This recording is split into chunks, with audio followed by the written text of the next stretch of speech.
If you're a potential entrepreneur, a startup, or an SME, now here's a new platform that simplifies your local business ecosystem. MEAINDEX.maltaemployers.com helps you simplify and access essential information for free.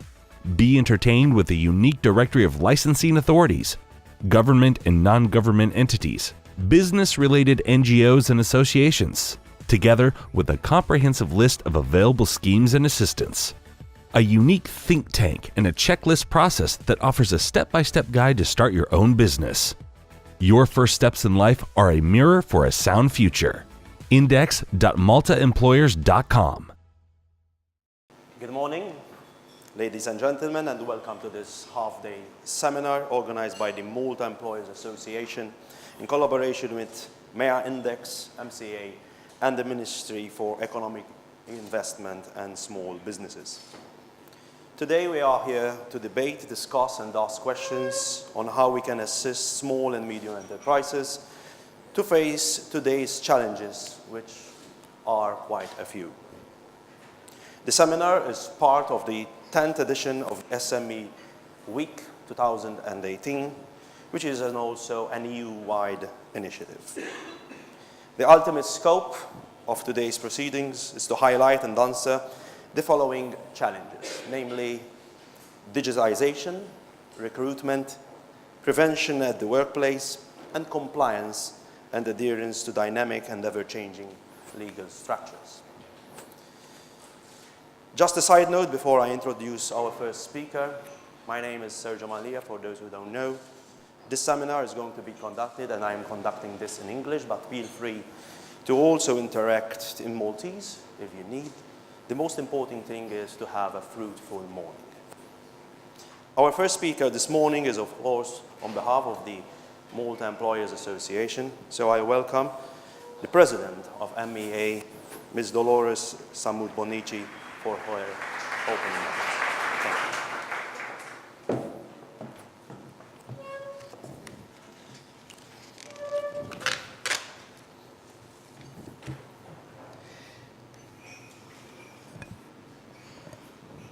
Good morning, ladies and gentlemen.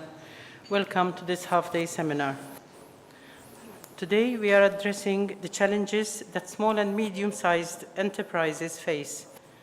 It is an exciting time for our economy, where business is never static, and so it should be. But with changes coming into the world of work, there is a whole new way of doing things. Our marketing tool is today social media. Our payments done and received by new technologies. We use different gadgets as communication and as our tools. We wonder in amazement, how did we ever live and do business without them? Without a mobile, without the website, Instagram, Twitter, etc. It seems that the part of our brain that works with logic has now been given a holiday.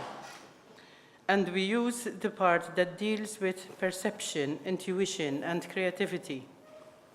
And accompanying this, there's always a gadget that carries your thoughts and ideas and puts them into action. Today, we can work anywhere, literally anywhere, the kitchen table, on the terrace, on the beach. Our office is our computer, our notebook, or even just a mobile phone.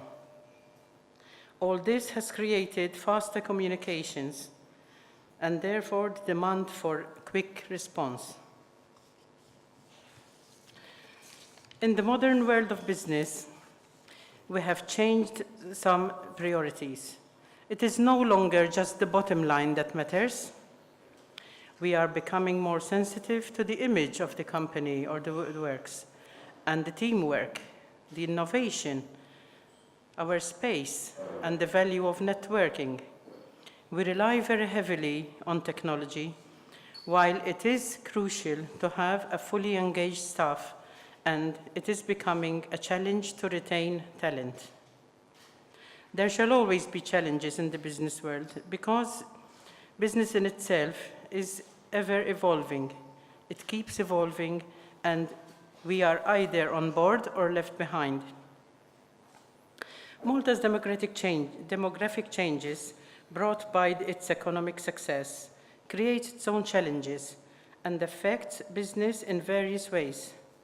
Traffic congestion, denser crowds at social events, even the simple task of going out for dinner or simple tasks like shopping, finding parking, has become more stressful and time-consuming. But we need foreign workers, and although there are still problems in acquiring a good workforce, we simply cannot do without them. We keep training and retraining. They gain more employability, and we gain higher turnover. Most companies have their own house in order these days, and at MEA we encourage, educate, and guide businesses to good practices, good business ethics, to always update on new legislation. We also make sure to sniff around and intervene when new policies are in the pipeline. And then we do this as our duty, as social partners.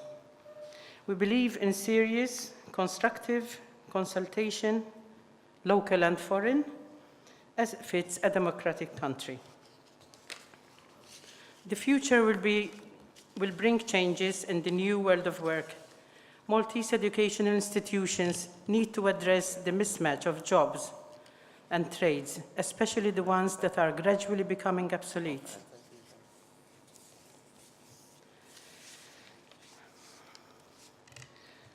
Time has become a luxury that no one seems to afford. A few challenges that will be always with us are the fact that the economies of scale and being an island. Speaking of time, I shall leave the rest to our distinguished guests, speakers. Thank you.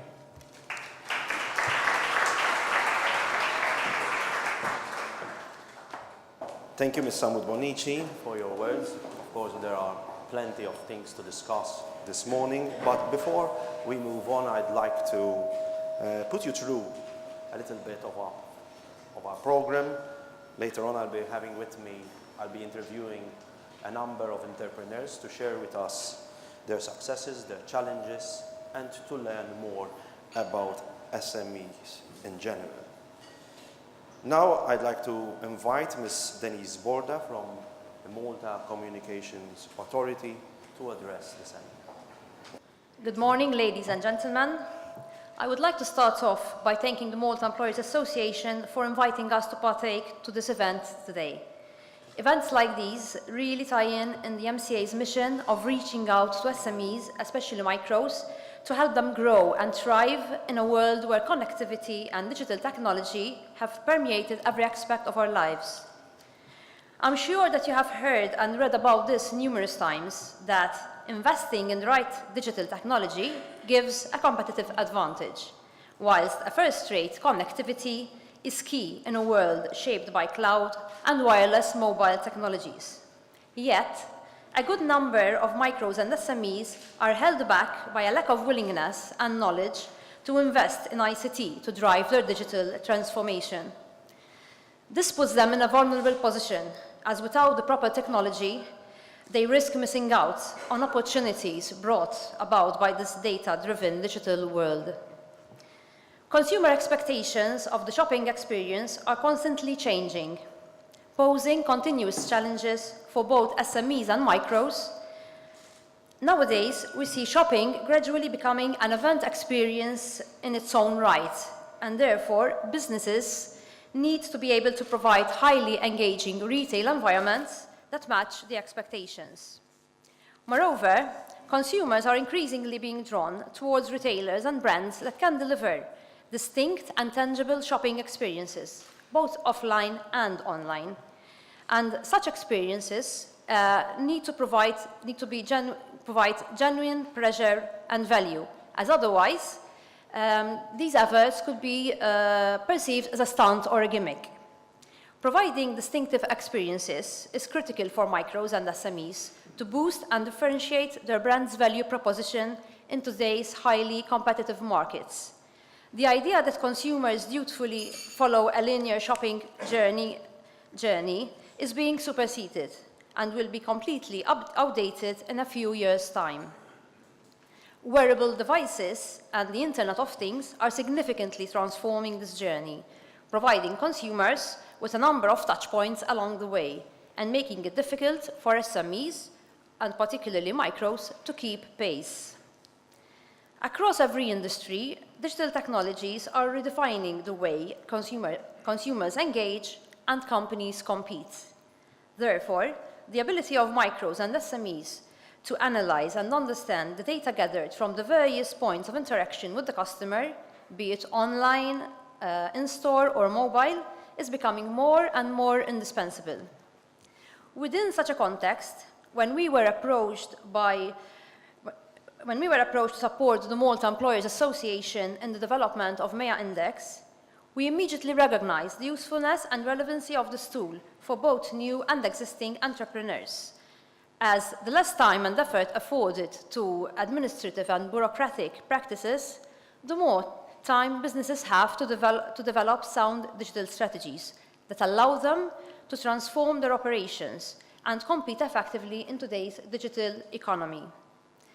Since the launch of the National E-commerce Strategy, the MCA has been working incessantly in its bid to drive e-commerce. A number of training opportunities for businesses, as well as for individuals who want to succeed in today's digital world, have been deployed. One of our latest endeavors is eBusinify, a comprehensive virtual campus through which an NCFHE accredited e-commerce training program is being delivered. This project is providing participants with the opportunity to improve their employment and business prospects at their own pace and within their own time. It is open to all, especially for those seeking to pursue a career in digital business, and as well as for those who already work within the sector and would like to enhance their knowledge in e-commerce and e-business. Going forward, we encourage you to visit the MEAINDEX portal and tap into the resources it provides. We are confident it will prove to be a useful addition to both seasoned industry veterans as well as new entrepreneurs in their quest for building and managing a thriving business.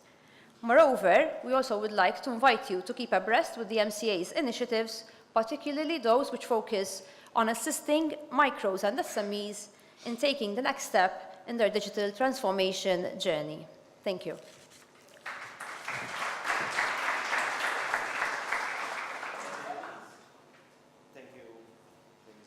From the Malta Communications Authority. I'll be asking my guests later on about their digital strategies and to see how the local market is performing. But before, let's give time also to our policymakers. So I gladly invite the Minister for Economy, Investment and Small Businesses, Honourable Chris Cardona, for his address. Thank you. Thank you, Sergio. Colleagues, Christy, Silvio, good morning, everyone. And thank you to the Malta Employers Association for hosting this event. It's wonderful to see such a turnout, of course, and for those who are attending SME Week for the first time, SME Week is a part of a pan-European initiative campaign that aims to promote entrepreneurship in Europe. Its ultimate goal is to support existing entrepreneurs in order to find information and also to grant them support.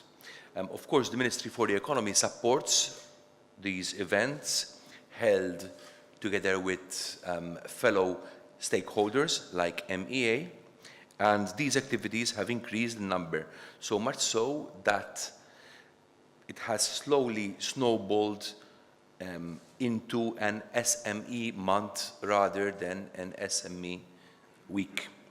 And they are also a great opportunity for us not only to meet with our local business people, but also to obtain a better gauge of the needs, of the challenges which face small and medium-sized businesses.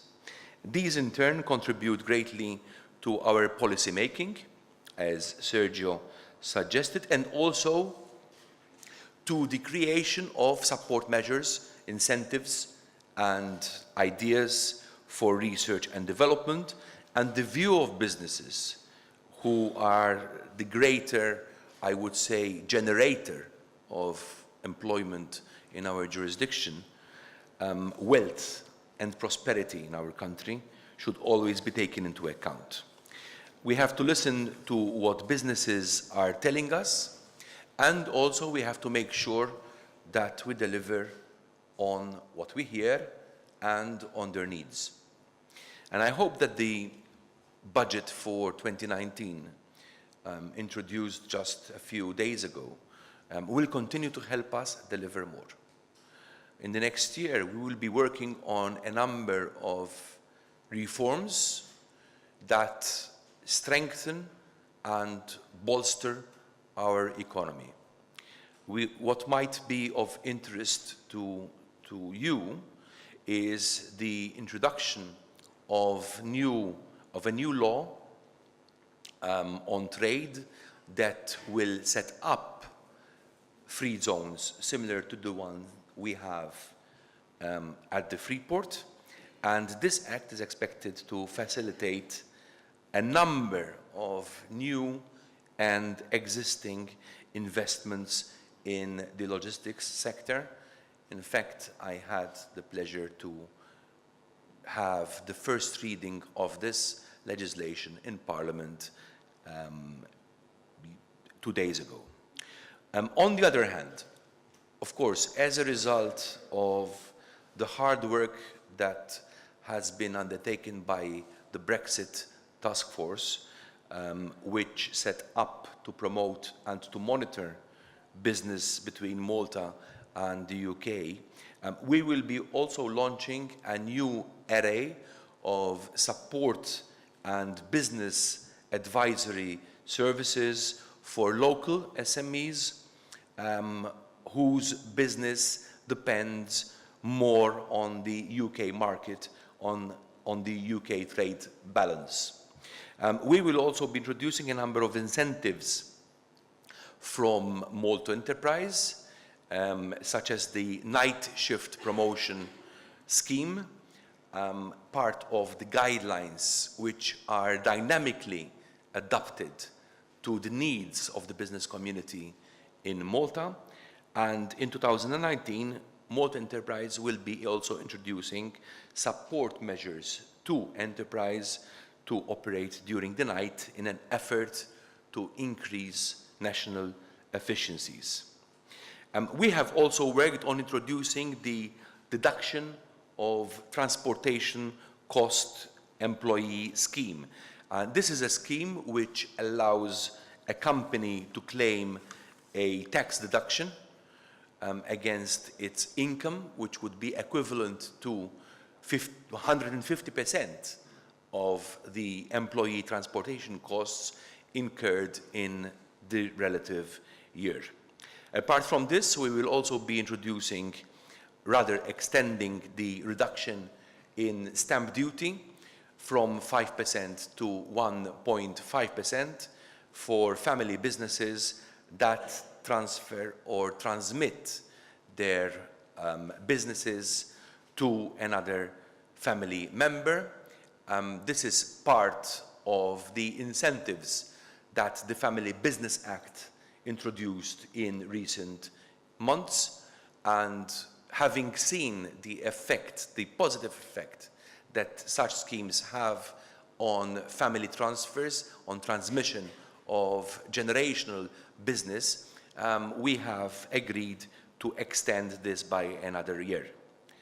Of course, this is part of a concerted effort to encourage family businesses to take the necessary and important decisions that increase the livelihood of those enterprises.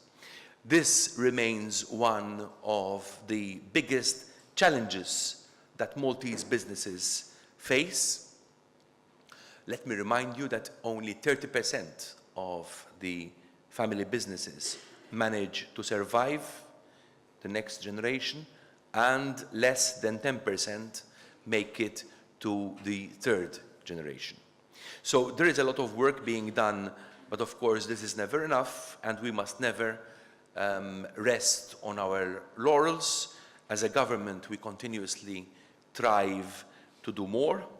We ultimately want our policy to reflect our belief, which is work pays, and we believe in investing in people, which ultimately is good for not only social aspects, but also for economic outcomes.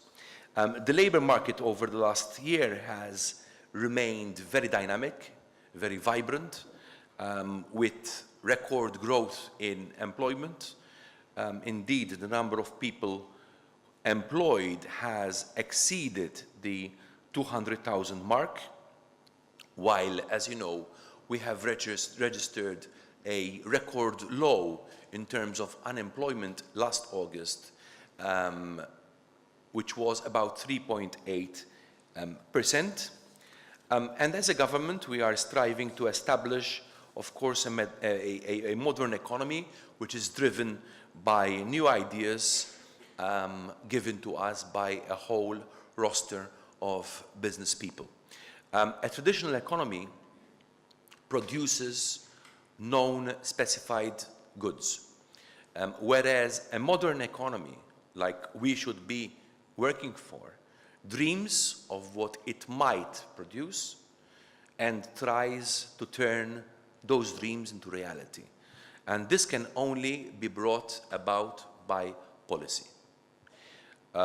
Being a business person nowadays is not restricted to knowledge of how to balance the books, but also being globally literate and knowing what is going on in other regions, in the world, and how these not only impact the way we do business and how clients consume our products and use our services, but how our consumers' moods and appetites change.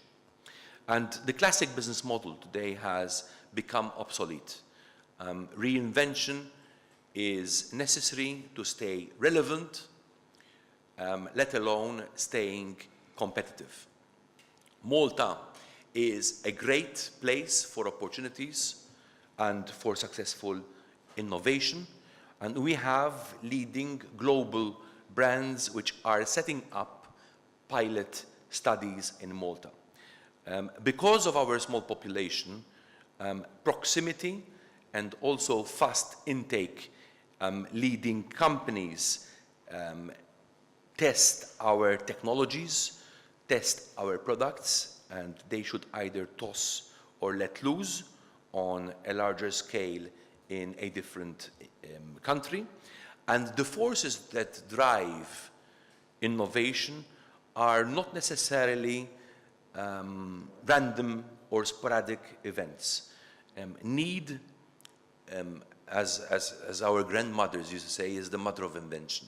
So we have key challenges in this country. We have challenges which I am pretty sure you are aware of, where an earlier lack of vision is seeing us battle with a swamped infrastructure and a culture and system that agrees with recycling in theory, but does not act upon it. So we'll do our best to build the right ecosystem for you to thrive upon. I truly believe that Malta has been, in recent years, punching far above its weight. And so to conclude, I would like to reiterate the government's commitment to help small and medium enterprises face today's challenge. Our priority will always be to help local businesses to strive and to achieve success. Thank you, and I wish you a fruitful morning.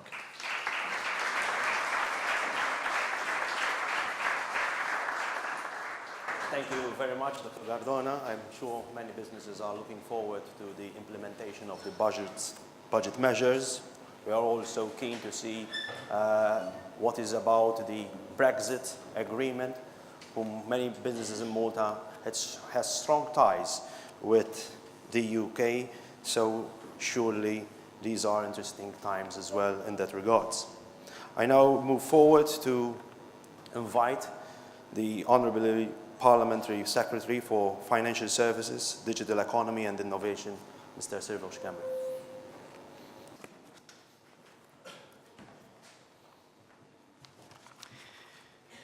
Thank you, Sergio. MEA officials, President Zdolor Samut, MCA officials, colleague Mr. Cardona, colleague Honorable De Bono, ladies and gentlemen, good morning and welcome to this morning event organized by the Malta Employers Association. It is my pleasure also to be supporting and participate in such initiatives which further encourages our vision and commitment to support and sustain small businesses in their day-to-day endeavors. As a secretariat and also as a government, as Minister Cardona has just mentioned, we collaborate with organizations such as the Malta Employers Association on a regular basis as part of a wider government approach to fully accomplish this objective. As I am sure you are aware, and in line with one of today's main topics of discussions, the government has been working consistently over the past months to position the island at the forefront of the international digital evolution.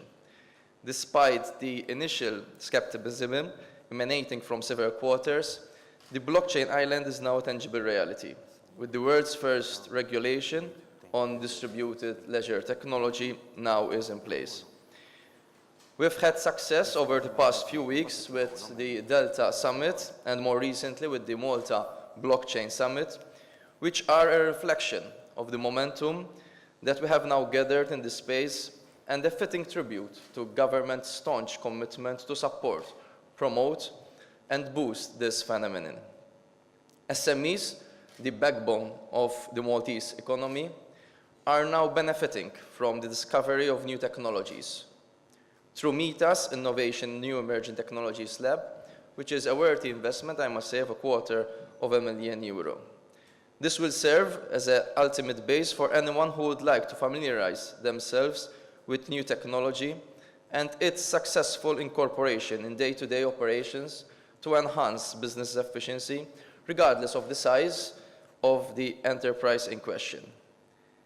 This was just the beginning of our journey, as now we turn our attention to the revolutionary creation of artificial intelligence. Government believes that this will also present great opportunities for businesses of all sizes, including SMEs, facilitating and simplifying the traditional way of doing business, effectively eliminating time-wasting processes that may shackle a commercial entity. The Malta Communications Authority has been actively involved in helping small businesses face today's challenges in various ways, specifically in order to help them to go digital. Its assistance to the Malta Employers Association in establishing the MEA Index is one such example, where we have shown our belief and insisted support in the success of such a project, and tangible assisted the MEA to help fill a void which was being felt across the industry. We shall now be hearing more about the MEA Index later on today. Besides the MEA Index, the MCA has also been providing technical assistance to the Ministry for Economy, Investment and Small Businesses in the e-commerce grant schemes, which was launched last year and which has dramatically improved the online presence. Our ongoing training programs, which are set out in the National E-commerce Strategy back in 2014, are also providing valuable support to small businesses. During 2018, we have helped hundreds of small business owners gain essential knowledge on online tools like social media, for example, and mobile marketing through the Fast Track program, assisting them in promoting their businesses through a productive online presence. We have also launched eBusinify, the accredited e-commerce training program, with the aim of helping small businesses and potential business owners becoming experts in e-commerce and effectively take their business online. We in fact offer these courses free of charge to ensure that all cohorts are reached. Needless to say, we still need to produce and proceed with more activities over the coming months to further help the industry transform and reap the benefits of Malta's unparalleled economic expansion. The MCA addresses consumers' needs as well. In fact, earlier this year, the Malta Communications Authority delivered Tixtri Online in collaboration with the Malta Competition and Consumers Affairs Authority, which included information sessions aimed to help less fluent digital consumers learn about their consumer rights, amongst others, when buying, especially online. A main area of discussion during this morning's event relates to the progress that is being achieved in the digitization of Malta. The Secretariat I'm responsible of is at the forefront of this ambitious challenge, and we believe we are providing the country, particularly business owners, with a world-class digital platform on which one can operate. In fact, through discussions with Malta Enterprise, incentives that go even up to 200,000 are now being provided for technology companies investing in blockchain. We are moving into an era where the digital world is becoming part and parcel of our day-to-day life. You may have come across a recent initiative we launched together with MEA to help internet users address issues revolving around cybersecurity and learn how such threats can have adverse consequences if they are not tackled in a swift and deliberate manner. To this end, having the world-class digital facilities will go a long way in supporting business organizations.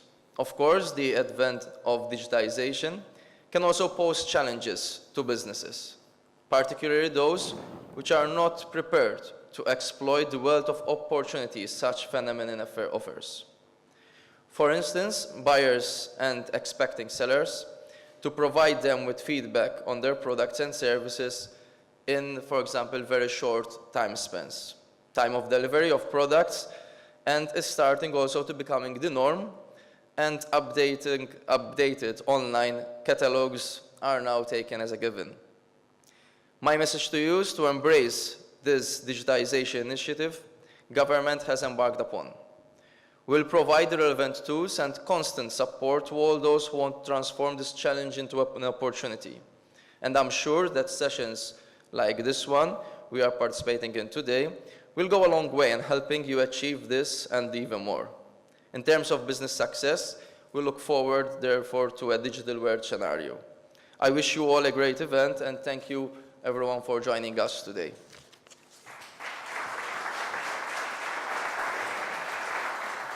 Thank you too, Mr. Schembri. Let's move on, but let me just say a few words on who is with us this morning.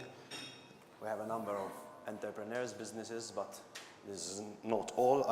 We have a number of government officials who are also with us, and I'll be also asking a few of them later on to add to my interviews with my distinguished guests. Now, I also would like to invite the Shadow Minister, Honourable Christy De Bono, to also address the seminar. Good morning, honourable colleagues, Minister Cardona, Parliament Secretary Schembri, Madam President Dolores Samut Bonici, and members of the Executive Committee of the Malta Employers Association. Good morning to you all. First of all, I would like to extend my gratitude to the Malta Employers Association for organising this seminar, which is intended to address a most significant and relevant contributor to our business sectors, the SMEs, the true, sustainable driving force to our economic growth. It is therefore indeed a welcome opportunity to share some of the more meaningful insights on the potential and challenges of today's SMEs. At present, there are well over 40,000 SMEs employing an astounding 220,000 strong workforce. However, the reality is that the majority of SMEs are in fact micro, and are therefore too small to have the internal structure required to keep up with the technological transformation, to diversify their business, to challenge the bureaucratic trails of doing business, or to simply apply and be innovative on how to get funding. These are just some of the challenges encountered by our SMEs. Over the past few years, we have seen, in strict terms of numbers, an increase in business operating in Malta, in various fields such as retail, manufacturing, services industry, and in real estate. Business in itself has become a fast-flowing industry, and it is imperative that we, the government and opposition as legislators, deregulators, and you, the backbone of the private sector, not only embrace the new realities, but taking a leading role in shaping the future of our SMEs. Going forward, there are key challenges which I see for today and tomorrow's government. First and foremost, the digital economy is a reality that we cannot avoid discussing. The digital transformation needs to be embedded in our business culture. Whether culture drives technology adoption or whether technology changes the culture is still an open discussion. The use of digital tools is not just an end in itself.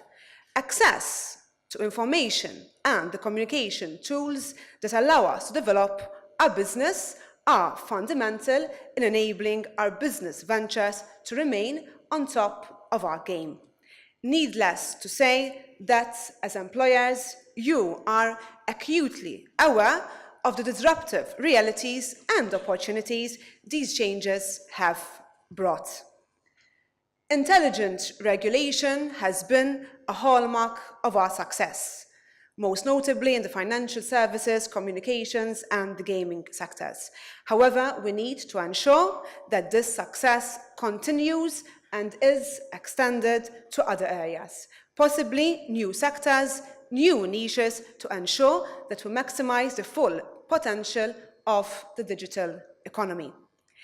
In the communications sector in particular, the resulting infrastructure on which the digital economy relies is totally driven by the private sector.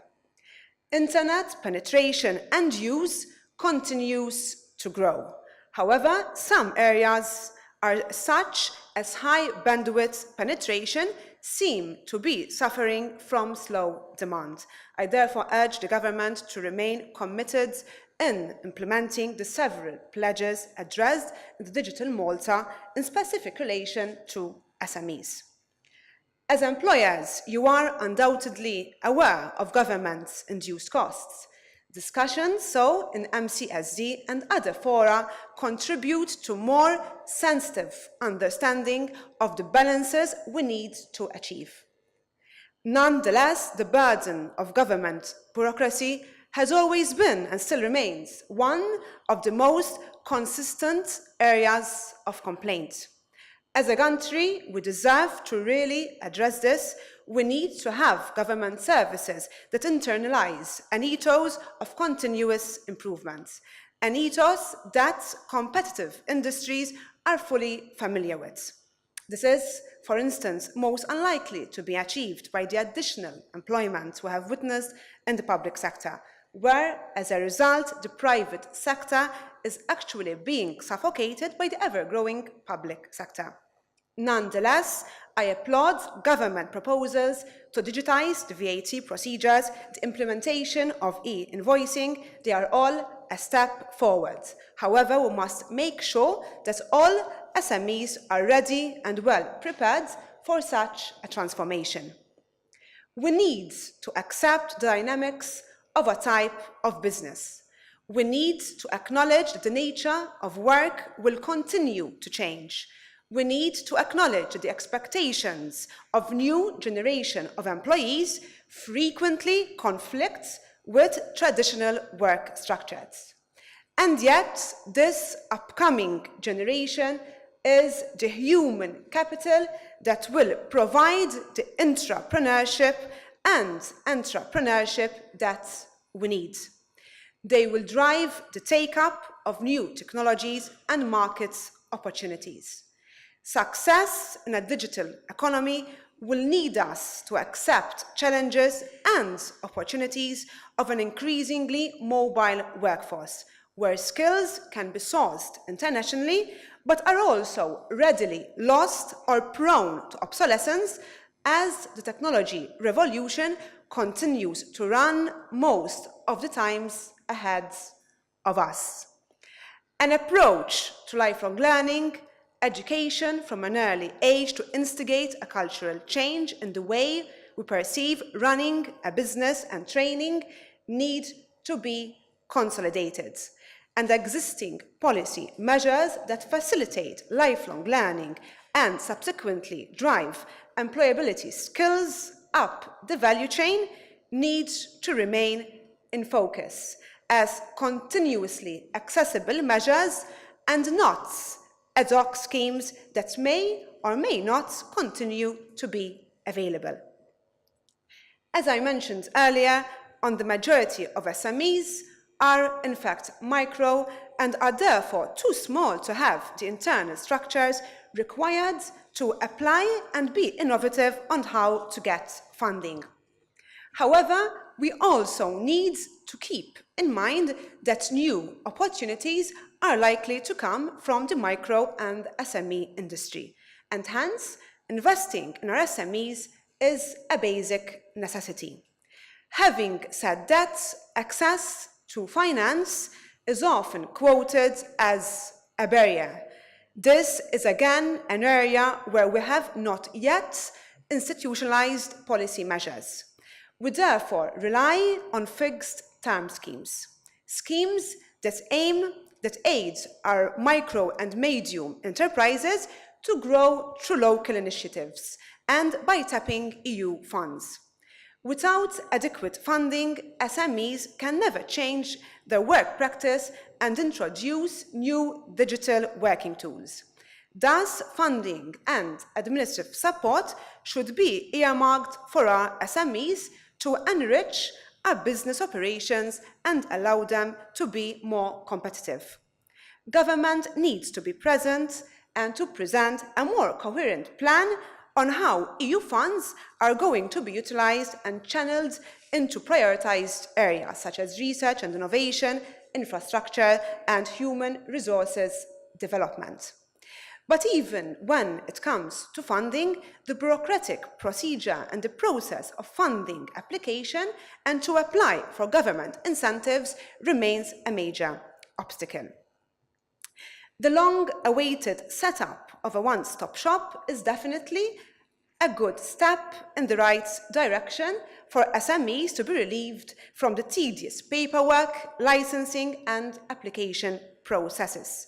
Better streamlining needs to be implemented for more effective fast-track and administrative support. Let us not forget that even according to the Global Competitive Index, bureaucracy remains the biggest obstacle for our SMEs and for our country to attract FDI. I now refer to a position paper presented by the Malta Employers Association titled Malta's Demographic Challenges, which implied that there is a relationship between the growth of the labour force and economic growth, with the latter depending on the former under current economic conditions. I appeal to government to take note of MEA's proposals and facilitate a debate with the relevant social partners to establish the extent of dependence and interdependence of population growth and economic growth in Malta, to anticipate the social and economic impact of a sudden increase in population, to propose policies and strategies for a managed transition to a sudden increase in population, and analyze the sustainability of such a demographic change. Last but not least, I refer to a relatively recent, persistent concern to our SMEs, our current banking sector. Banks are reporting that increased regulatory requirements and additional compliance checks are affecting their operation, with the pressing challenge remains the limited number of correspondent banks. SMEs and other businesses are reporting that it is becoming increasingly challenging to open bank accounts, especially for foreign employees, and to source any corporate banking services from Maltese credit institutions. I believe more competition is needed in this regard to service business coming out of Malta, coupled with a clear determination from government to restore the industry's reputation. It is a fact that policy measures to provide access to finance to encourage international digital transactions has become extremely complex, especially when operators may be micro SMEs. This is a challenge we need government to take up and support. To conclude, we will be listening to the industry and supporting opportunities for this growth. It is crucial that we retain a policy stance that is flexible and agile, protecting our existing reputational value in the broader business sector whilst enabling sustainable driven growth. Thank you and good luck.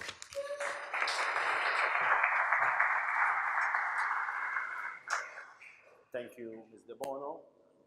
Now let's kick off my interviews, actually. Anton is already pinching me because we are like 20 minutes off track, but we try to manage time as much as possible. And I'd like to immediately start by inviting two entrepreneurs here with me on stage. Sandra Zamit from Smoochie and Peter Youngrek from Brandwagon. A round of applause, please.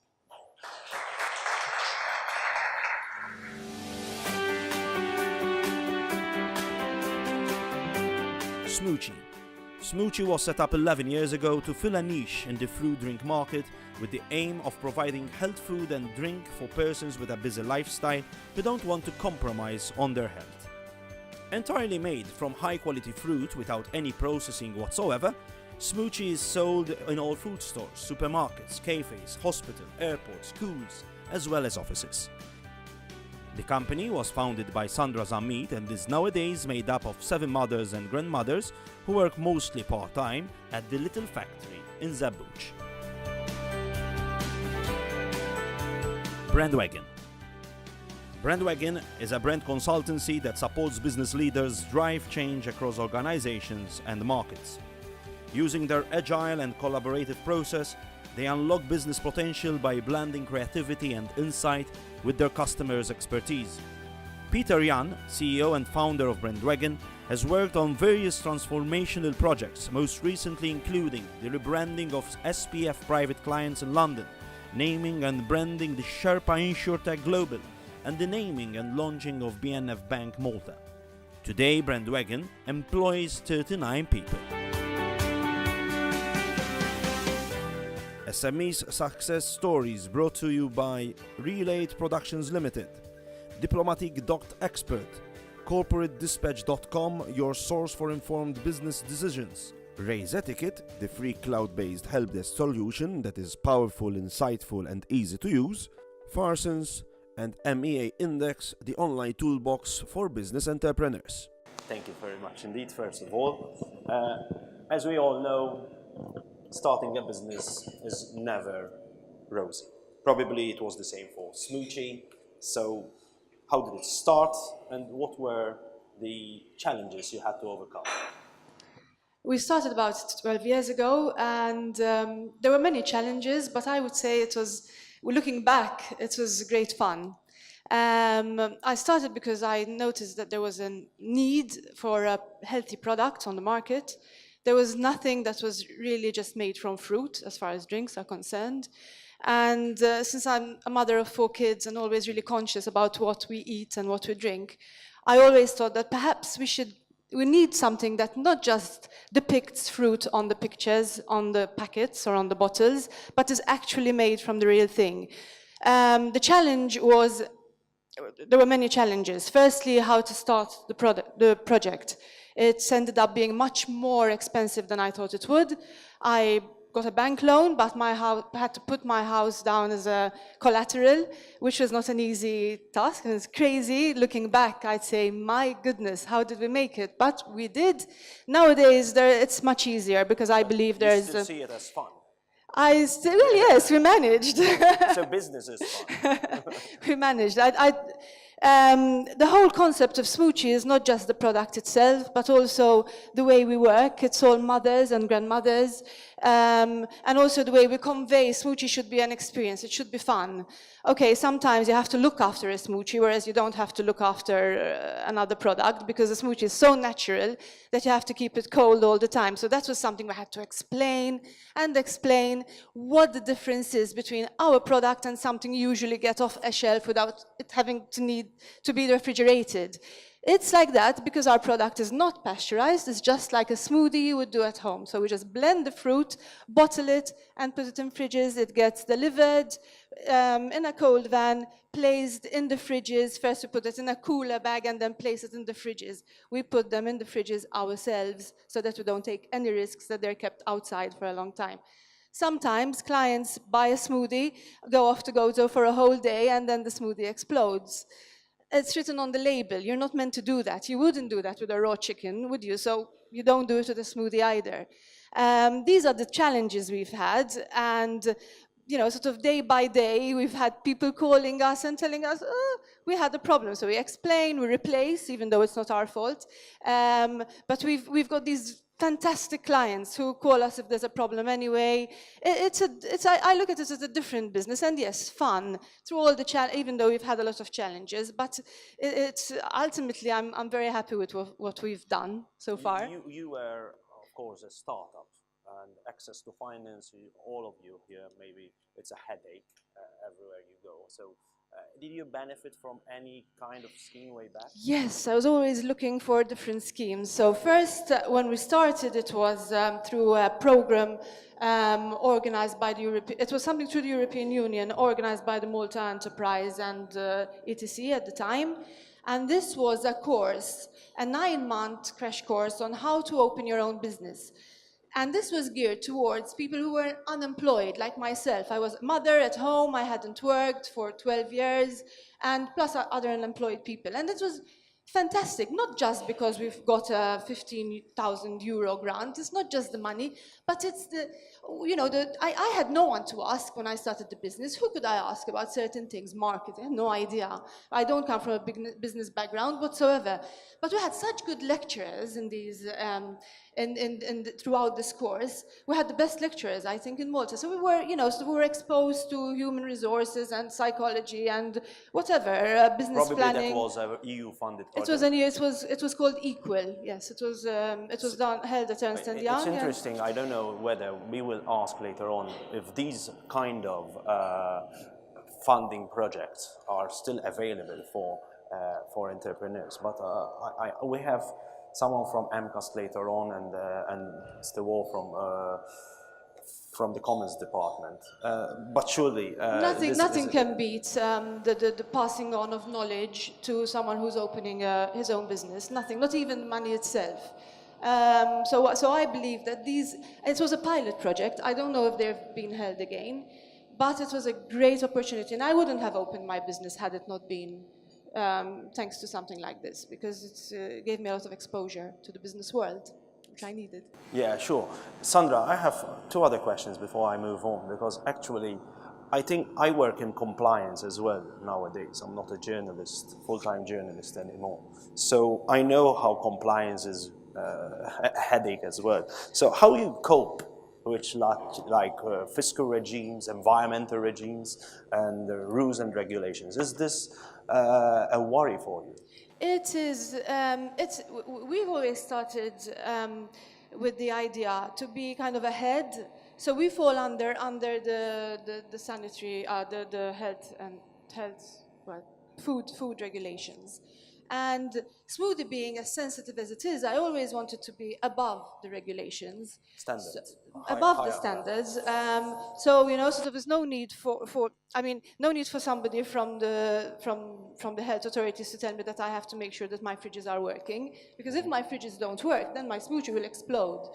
So there was a lot of this stuff going on. If I don't keep the environment cold, even whilst we're producing, and extremely clean, and if I don't clean really well, then my smoothie is going to go bad. So with our type of products, we had to be ahead of any regulations in that respect. With regards to environment, we've also always thought that it wouldn't make sense to produce a healthy product if you're not looking after the environment as well. Because it's like an aquarium. Now we're like an aquarium. So we're eating head, but dirtying the whole place, it doesn't make sense. So we've always tried to be as environmentally healthy, conscious as possible.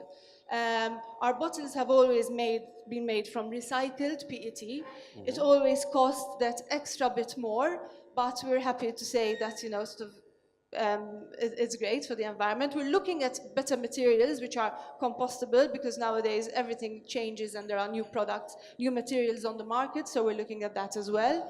And we're always looking at trying to see how to improve when it comes to the environment, and even regards nowadays there are a lot of regulations about compost, about separation. We've always done that, so we've been doing that. With regards to fiscal stuff, I leave everything up to the accountant, and we have a meeting, and he sorts everything out himself, because I'm not really That's reality very as much well. into that kind of stuff. But it has to be done as well. Yes, definitely. And So you one need a last good thing, accountant. competition for sure is important, and imported. We are an importing country, so smoothie is a local product.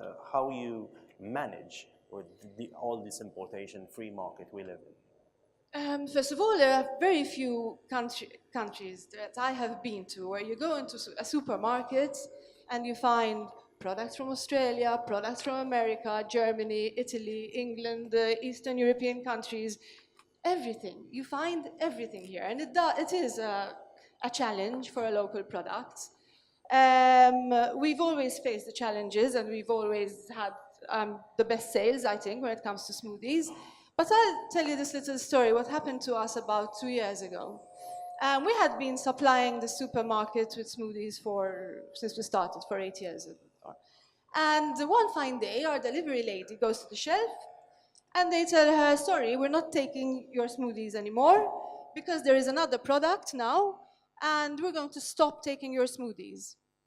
So this was not even, like, we weren't even called for a meeting or whatever. Just my delivery lady just called almost in tears, telling me, I don't know what we did wrong, but they're not taking our smoothies.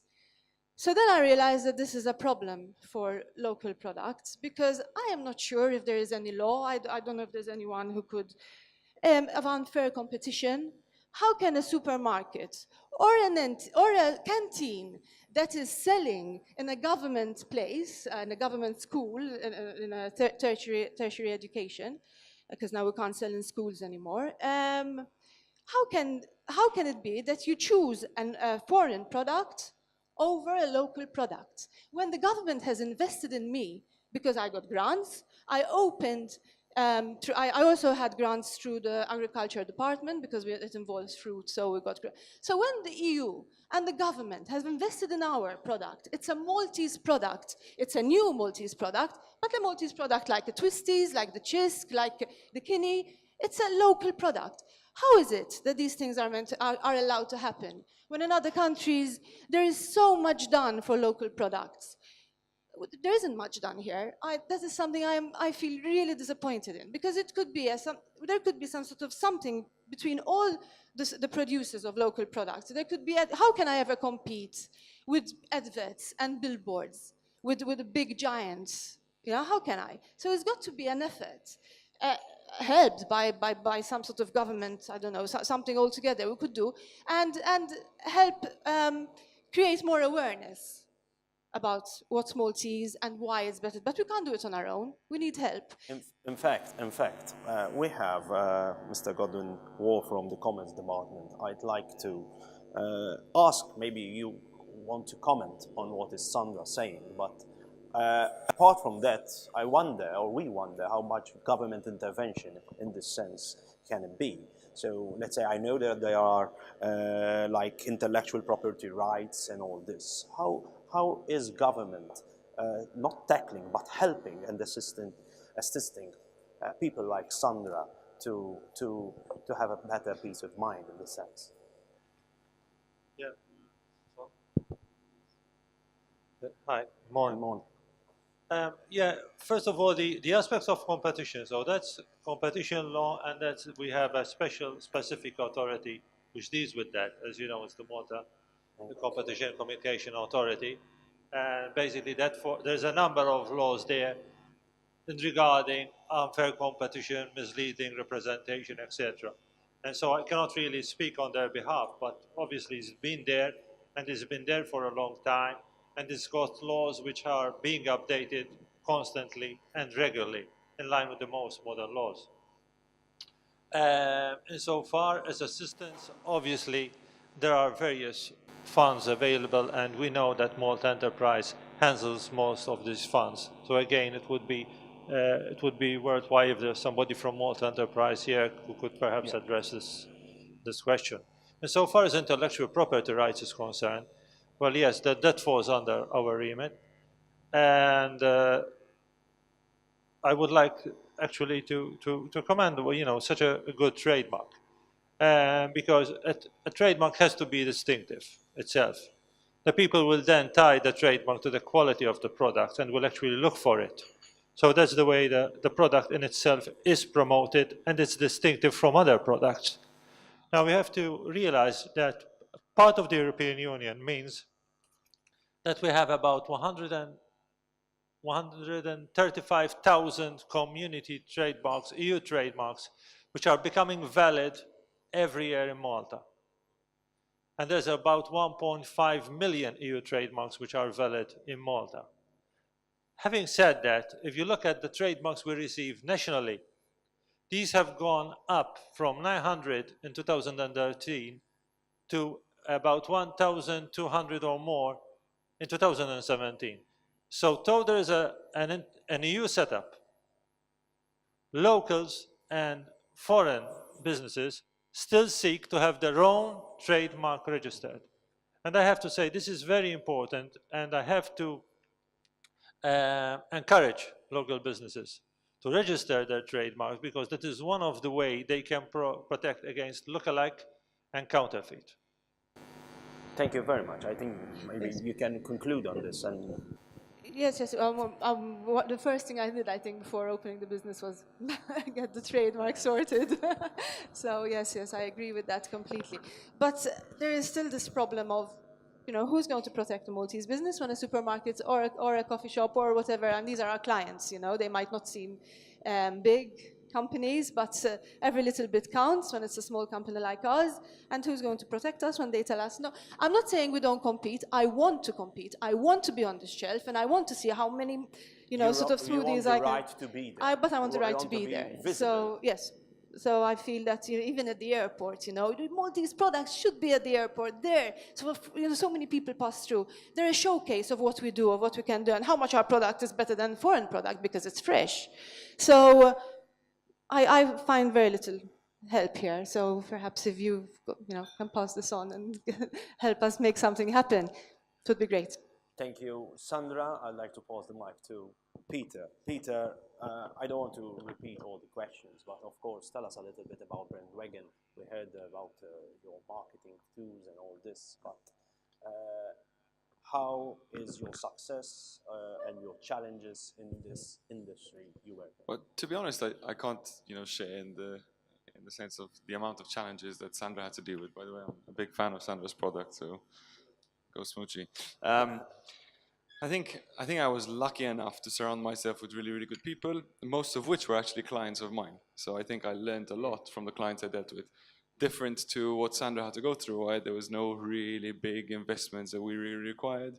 I think we bootstrapped Brandwagon from whatever I had left in my credit card when I started the business.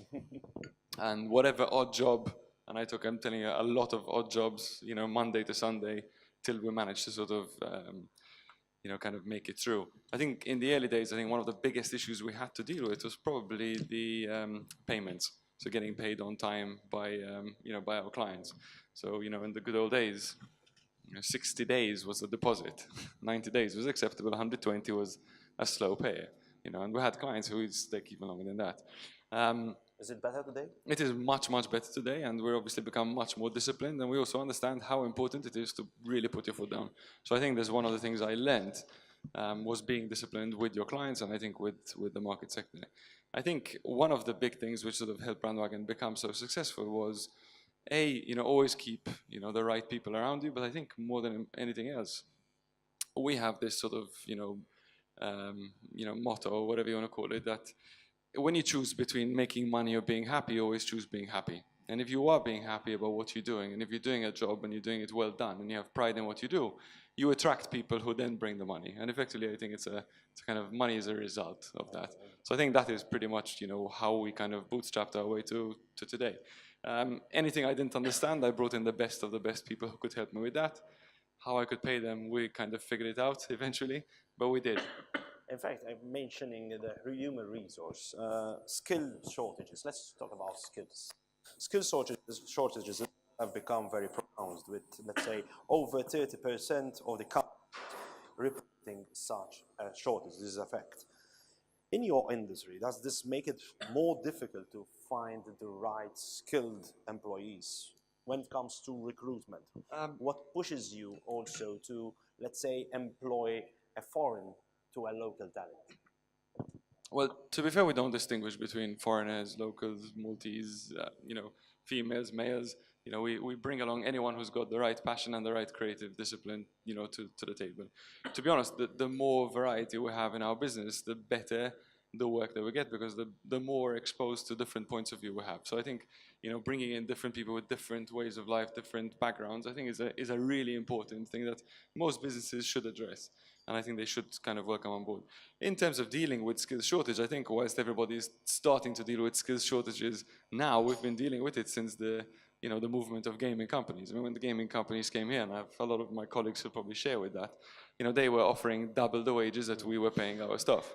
And it's very, very hard to compete when somebody's coming in with, with double the wage. What we have, and we've obviously really improved in terms of, paying better, and that's an expense which goes to our clients fundamentally, but also being more efficient and, trying to approach clients in other jurisdictions who are happy to pay, bigger sums.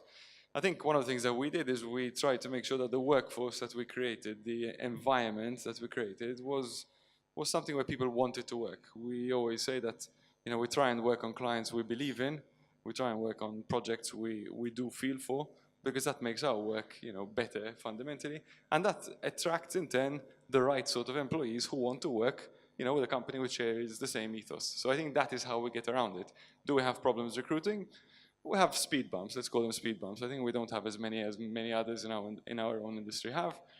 But we work very hard, to creating, that sort of environment which attracts people who are not looking just for something to pay the bills, but something as a career and a place to work. Do you invest in training? Oh yeah, I mean, well, we invest in a lot of different things in our stuff. Training is one of them, and we do a lot of different training, both in terms of, on the skill, but also in terms of mentoring and helping people succeed in their own personal growth. One of the things which we've recently invested in quite heavily is through discussions with one of our sort of CSR projects, the Richmond Foundation, we came to terms with the fact that 27% of all of adults, so basically all of you guys, it's pretty much 1 in 4, will somehow suffer through some sort of mental health issue. Anything from feeling slightly sad to really some really serious effects. So one of the things that we did is we invested this year in training 5 of our team to be mental health first aiders. And it's quite, shocking to understand how many people, in our own workforce, colleagues of ours, friends of ours, people we share a desk with, are passing through some difficult times, and sometimes it goes completely, under the radar. And there are discussions. I know there's a point about substance abuse and all this stuff. I think those things are results of the coping mechanisms. I think as employers, we need to kind of really take a responsible attitude towards understanding what is the environment that we're creating in our workforce and offering a support, to people out there. One last question for Peter about the digital world. How important and how are you not tackling but facing the reality of being online? You as a marketing agency, you today with the social media, Facebook, Twitter, and all sorts. What's innovating and what are you and how you always grow in that kind of? Well, I think to call it, the oncoming of the digital world, I think this is the world and it is digital, and anybody who hasn't woken up, you can, file your page next to the dinosaur page on Wikipedia. This is a digital world.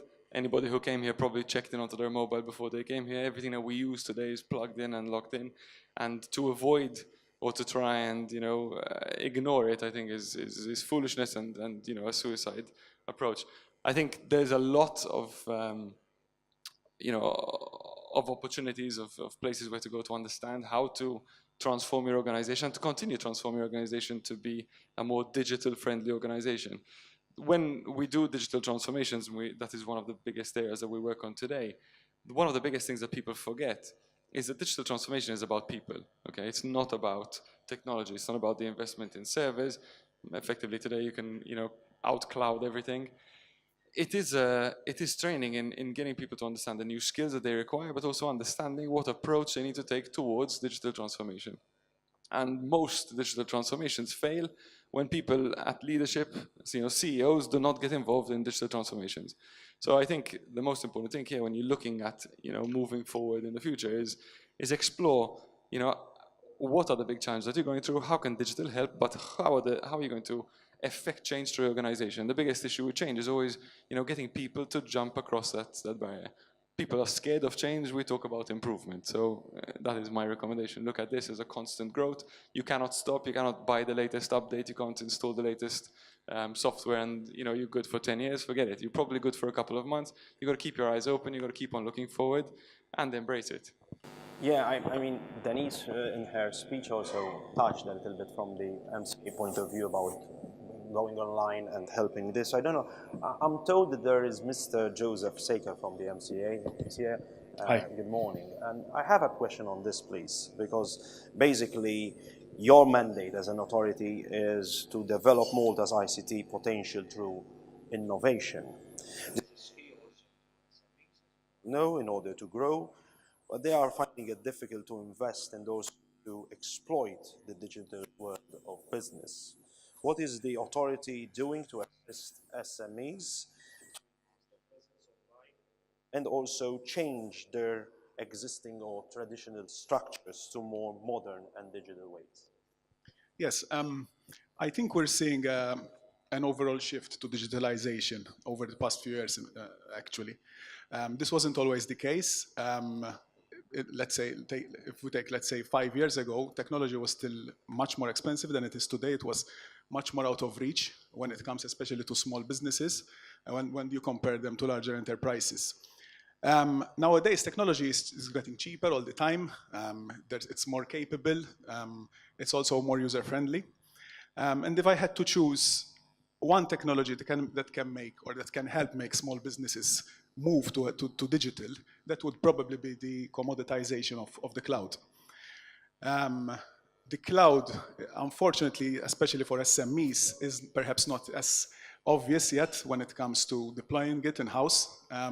But when you consider that it's providing you with such enterprise-class technology that wasn't possible even a few years ago, nowadays we're seeing small businesses deploying world-class CRM, for instance, or ERP applications. It wasn't the case even like 3 years ago, because the initial cost was too much for smaller companies to invest in. Coming back to your question with regards to what the MCA is doing, earlier Sandra mentioned the idea that when you're starting a business, how important it is to have the knowledge to go forward. And that's mostly where we focus on. So to give you an idea, discussing on the cloud, like a couple of years ago, we've established the Malta Cloud Forum, which is basically a group of private and public entities with an interest in cloud. And we deliver a number of events and information sessions on cloud. A tangible example is coming in the coming year, where we're going to launch a set of information sessions called Accelerate.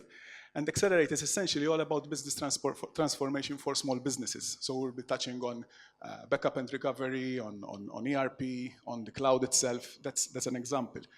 As Denise mentioned earlier, we've also launched the Businify. Businify is specifically focused on putting your business online, which is probably the natural step for anyone doing business these days. So as you can see, we're organizing quite a number of sessions, of events that specifically focus small businesses and bringing them over to their digital journey.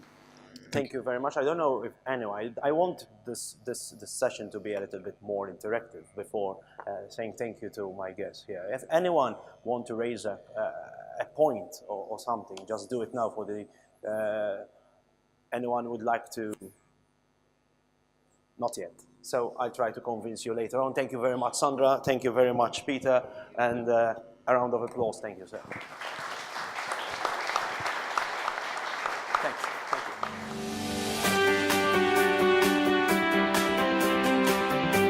you. Soap Cafe. Soap Cafe produces over 50 different homemade soap for all skin types, various lotions, balms and scrubs for a healthier, more beautiful skin using local ingredients such as olive oil, goat's milk and purees of seasonal local fruit such as prickly pear and pumpkin, to name a few. Soap Cafe is the brainchild of Charlene Mercia, an avid researcher of alternative remedies, a qualified beautician, product designer, herbalist, makeup artist, a spa consultant, and lover for all things handmade and well-made. Soap Cafe is a pool of freelancing artisans who make use of a single space. Anchovy. Anchovy is a lead generation agency based in Malta and Dubai and aims to be at the forefront of an age of creative and lead generation, one that strives to reach new heights in all aspects of digital, be it data or design. Anchovy has ventured to various territories, working with top brands in the industry including Garbo, Altair, Lufthansa, Betson and Visa. It was co-founded by the Borg brothers, Zach and Benji, from their bedroom and later to a garage and then a small office, taking on project after project. In 2015, the company moved to the big office in Hamrun and now employing 36 employees. SME's success stories brought to you by Relate Productions Limited, Diplomatic.expert, CorporateDispatch.com, your source for informed business decisions. Raise Etiquette, the free cloud-based helpdesk solution that is powerful, insightful and easy to use. Farsons, and MEAINDEX, the online toolbox for business entrepreneurs. So we have Charlene. Hello. Good morning. And we have Benji. Hello. Hello, good morning. So let's start from the Soap Cafe, actually. This is interesting. I have a look at your products, basically. And I read this is a very relatively new concept in Malta, because many of your products are made from local also ingredients, but tell us a little bit more about it. Yes, it's kind of like what Sandra did, in a way, from a cosmetic point of view. So we started 10 years ago. So even though it's a relatively new, you can say it's a new concept for Malta, to use even local products in cosmetics. We have a lot of herbs and basically produce that are also beneficial for the skin as well. So it's that's why it's also called Soap Cafe. It's kind of cafe, meaning a place, a meeting place, kind of people coming in, have a chat. There's the education part as well. We try to educate people about the benefits of certain ingredients. Since as well, the skin is basically the largest organ of our body, and it's we also absorb. It's our skin feeds as well through the stuff that we put on our skin as well. So it's something that started because I had issues growing up with skin. I suffered from eczema. I also had alopecia. So I had suffered from a variety of of issues. So your business venture is directly to that particular episode in your life. Yes. I think Sandra mentioned the business is fun, but also there are opportunities or Yes, realities that yes, push you into a yes, business yes, as yes, well. yes. I wanted to basically create, I was always a bit of a guinea pig for doctors, and seems like the story of my life, but anyway, but it's something that I always wanted to take control over my health and actually create things. Then it started from making products for friends, obviously started for myself, but then started making products for friends, and then it kind of, I started selling them slowly, and then it's in markets. So technically the shop has been set up for 10 years, but I've been doing this for the past 15 years, even Who more. guided you? I mean, any guidance? For this. Okay, I mean, and that probably it's the That's best guide as well, you know, for men. basically, it was always a bit of I'm a very, let's say, I am a very adventurous person. I tend to go into things without really much fear, or it's like I like exploring new things, and if they work out, they work out. If not, well, yes, failure is what makes us, better, really and truly. So when I started the business, I do not come from a business-oriented family. It was all very much very vague, and it started from selling through stalls during artisan markets and this sort of thing. And then it happened that a friend of mine was renting out a shop, a small shop, at the time in Rudolph Street, which is far away from any logical, strategic position. But started from a very small shop, making a few products, then it slowly then moved into a bigger premises. Then now, lately in August, I moved into a more central place in Slema, where obviously we get more processing trade. So slowly we're But growing. then you also are into e-commerce because Yes, I've always had an e-commerce. That's something that I always saw.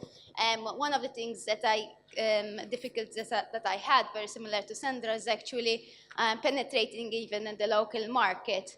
So my vision was always not to stop here, to kind of see a bit outside of here. So the way how I saw it is that if other countries see Malta as a place where they put their products, why not a Maltese person put products somewhere else?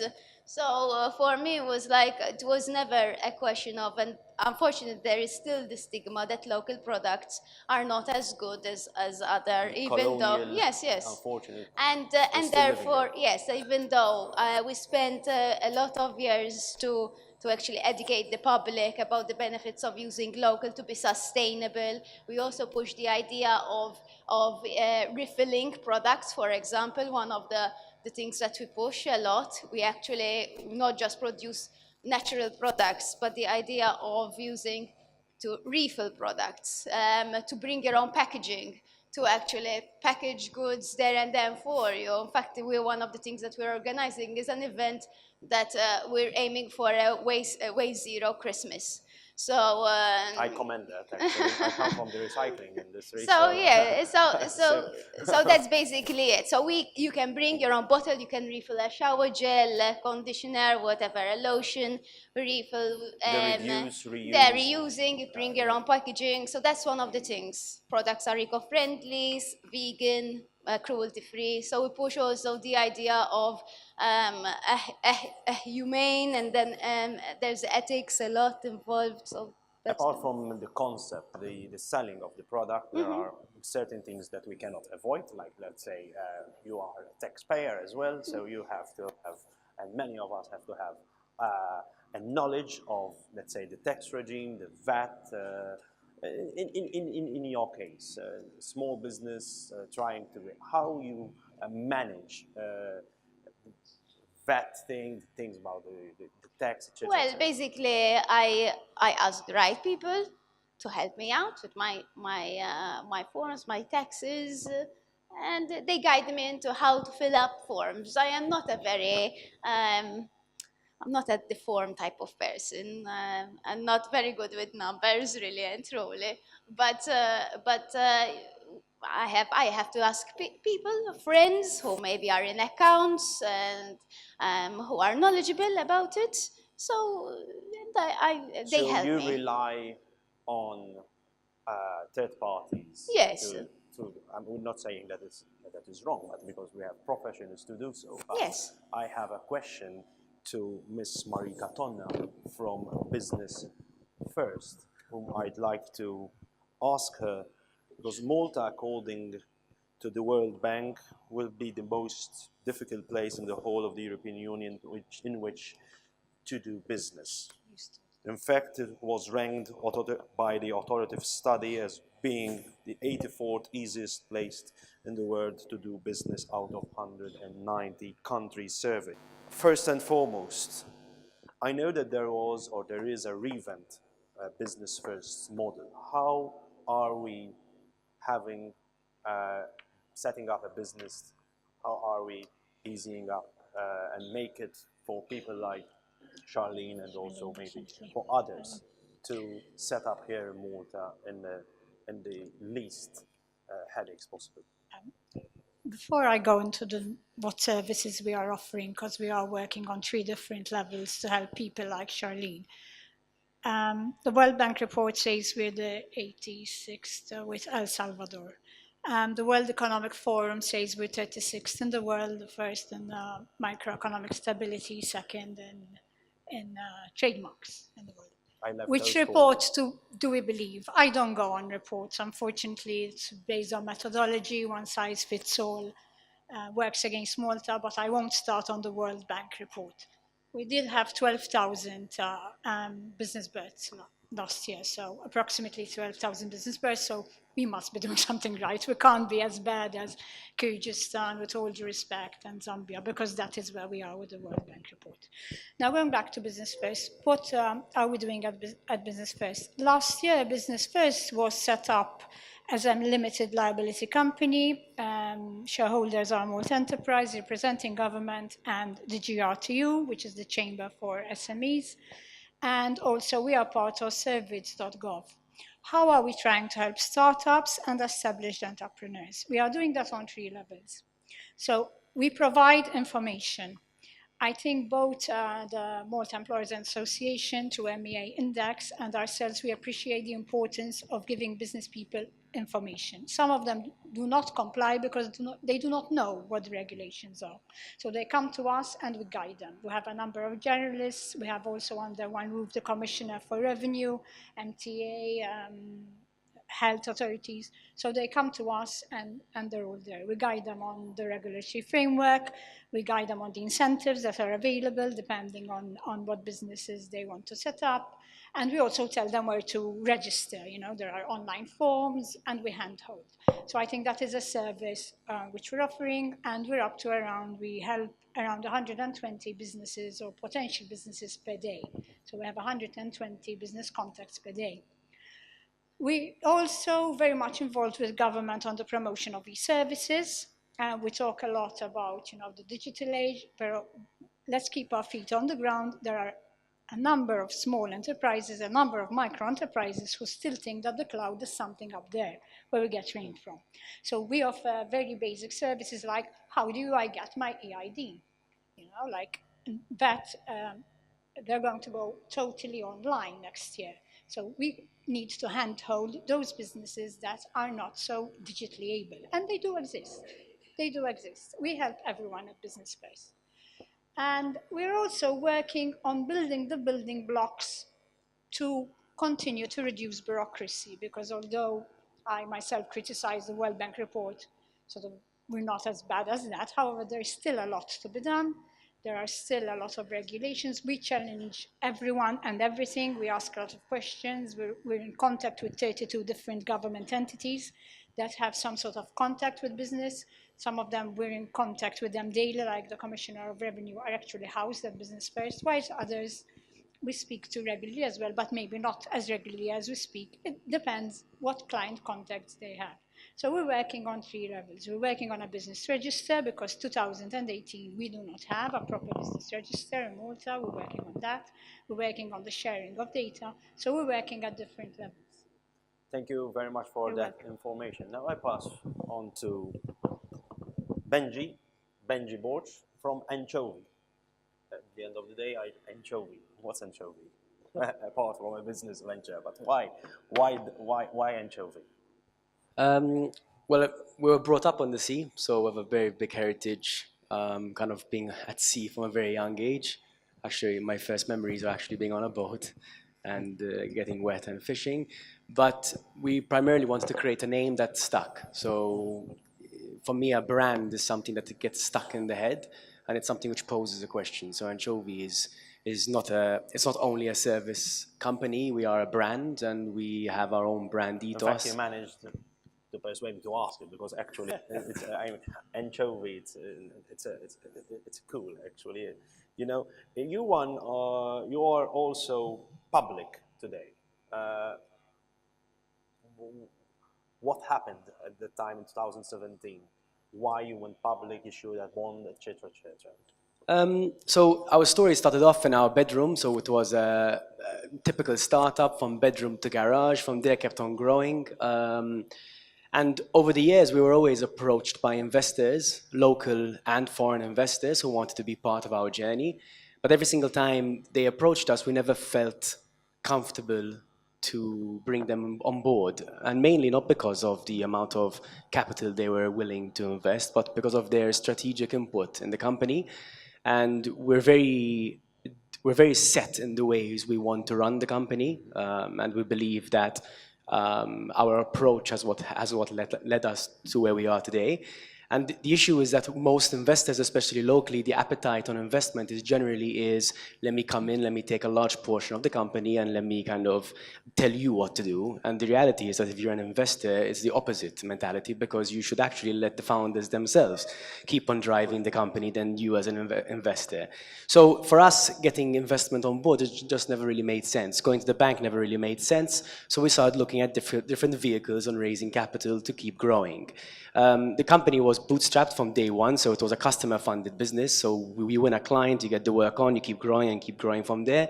And we just wanted more capital to basically speed up our growth.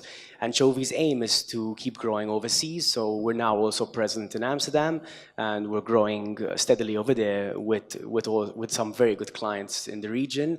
And for us, going public was, at the time, and it still is, the perfect vehicle for us to gain capital, also keep control of the company, and most importantly, it gives us the stepping stone to keep on growing and gaining capital. Exactly. So you managed to develop different and diversified products through this bond, this step forward.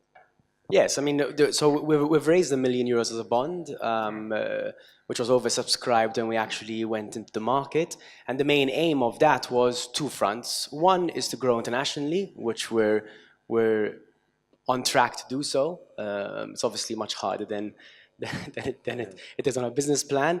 And secondly was for us to start building our own products internally. And one of the main areas we're moving into is affiliate marketing, where we're actually building up our own websites and generating our own traffic, and basically closing the loop on what we provide as a service to clients is actually providing it to ourselves internally and becoming a self-sustained kind of service product company. You started as a startup, but you're still investing in other startups.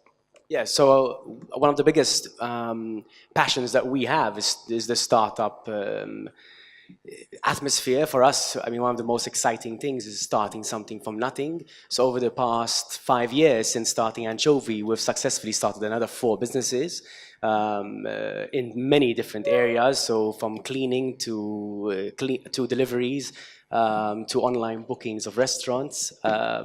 We've exited some of them strategically, and we'll keep on growing in others. And the main reason why we keep on investing in startups is because Anchovy, as an agency, we put our money where our mouth is. So we don't just go to clients and give them advice on how to run their business and how to start up a business or spin off a service. We're actually doing it ourselves. We're failing and learning on our own time, on our own money. So that way when a client comes to us, we're giving them real advice that actually has substance, and it's not just something which is theoretical. What is the key then to success? I think the key to success in anything, I mean, I was fortunate enough to have a very strong background in sports. So from the age of 7, I've been sailing, and I did that professionally for 4 years when I was in my early 20s.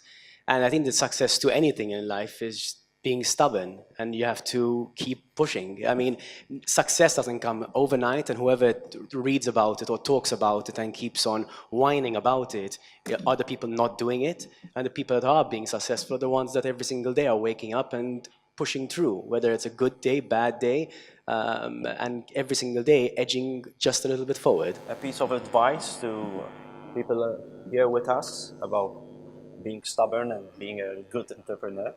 I don't know, again, maybe it's my background in sports, but I think you have to have a bit of an addiction to failure. You have to be addicted to it. Like, I mean, if you're not failing, you're not moving forward. I know it's a bit of a cliche, but again, in sports, if you're not failing and you're not hurting every single day you get out on the water, then you're just not progressing forward. Unfortunately, I didn't push, actually. But, you know, I gained weight, so I always wished to be a footballer, but never mind. I didn't make it. So, but we have with us Mr. Kenny Muscat who is the Deputy Director of the curriculum at MCAST, whom I'd like to ask him about have success stories here, but at a very early age, we do have prospective businessman, business person, and we believe that one of the most crucial aspects of entrepreneurs is mentoring, as you mentioned as well, as that helps them to avoid the common pitfalls. I know MCAST has a number of apprenticeship schemes. I guess maybe Kenny, someone can lend the microphone. Thank you very much, Kenny. We're friends too, so basically we know each other.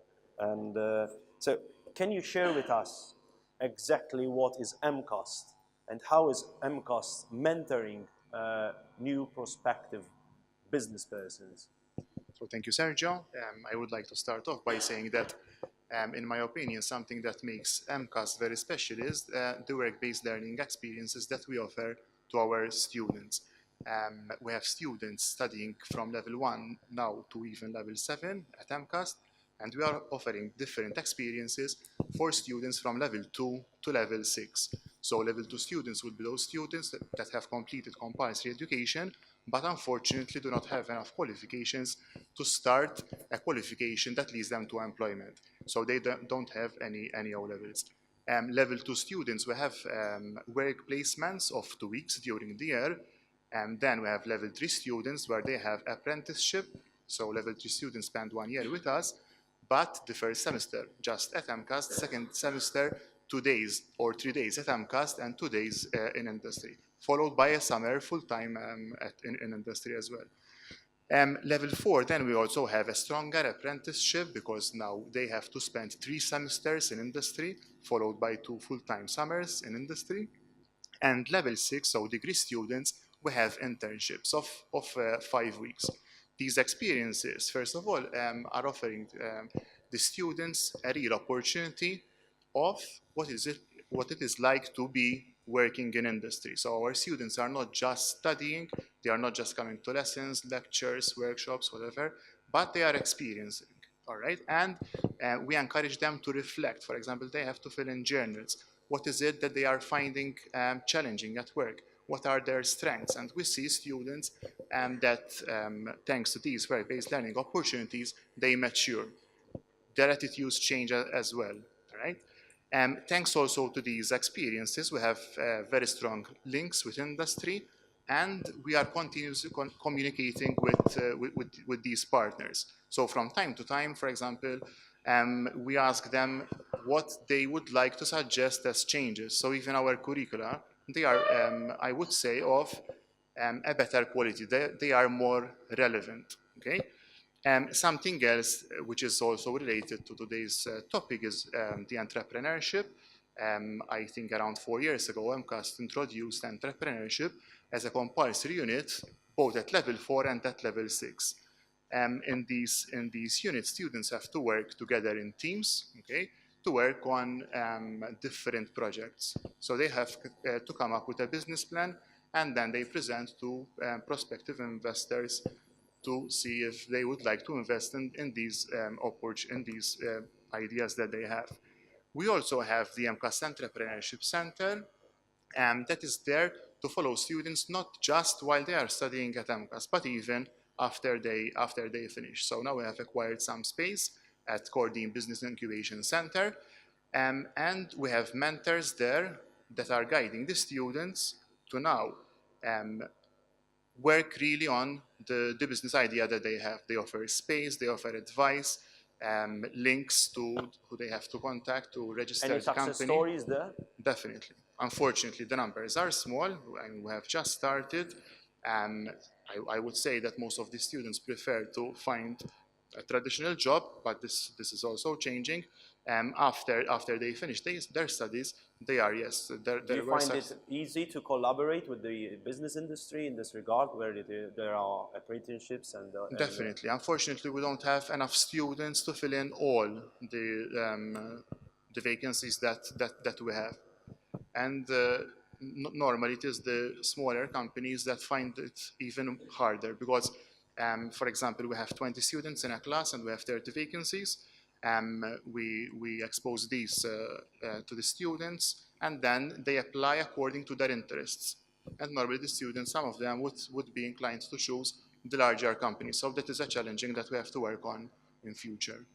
Thank you, Kenny. Thank you very much indeed. Thank you also, Charlene. Thank you, Benji. And wish you great luck. Thank you.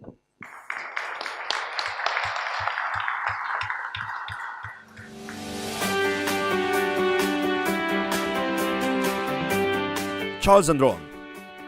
Charles & Ron is a contemporary lifestyle brand, high-end clothing and bags with a distinct Mediterranean flair and a dedication to superior quality. Maltese culture is an integral part of Charles & Ron design ethic. Charles & Ron were one of the few designers that were selected in 2018 to exhibit at Buckingham Palace for the Commonwealth Fashion Exchange. Ron van Maaskarker-Weerd-Borch was born in Holland and studied economy and human resource management. He met Charles in Amsterdam in 1992 and moved to Malta shortly afterwards. Today, the brand Charles & Ron employs 11 people. Altaro. Founded in 2009, Altaro Software is a Malta-based software company with an international focus. With offices in Malta, the United Kingdom, the United States, Macedonia and Germany, Altaro has a global team of 90 employees.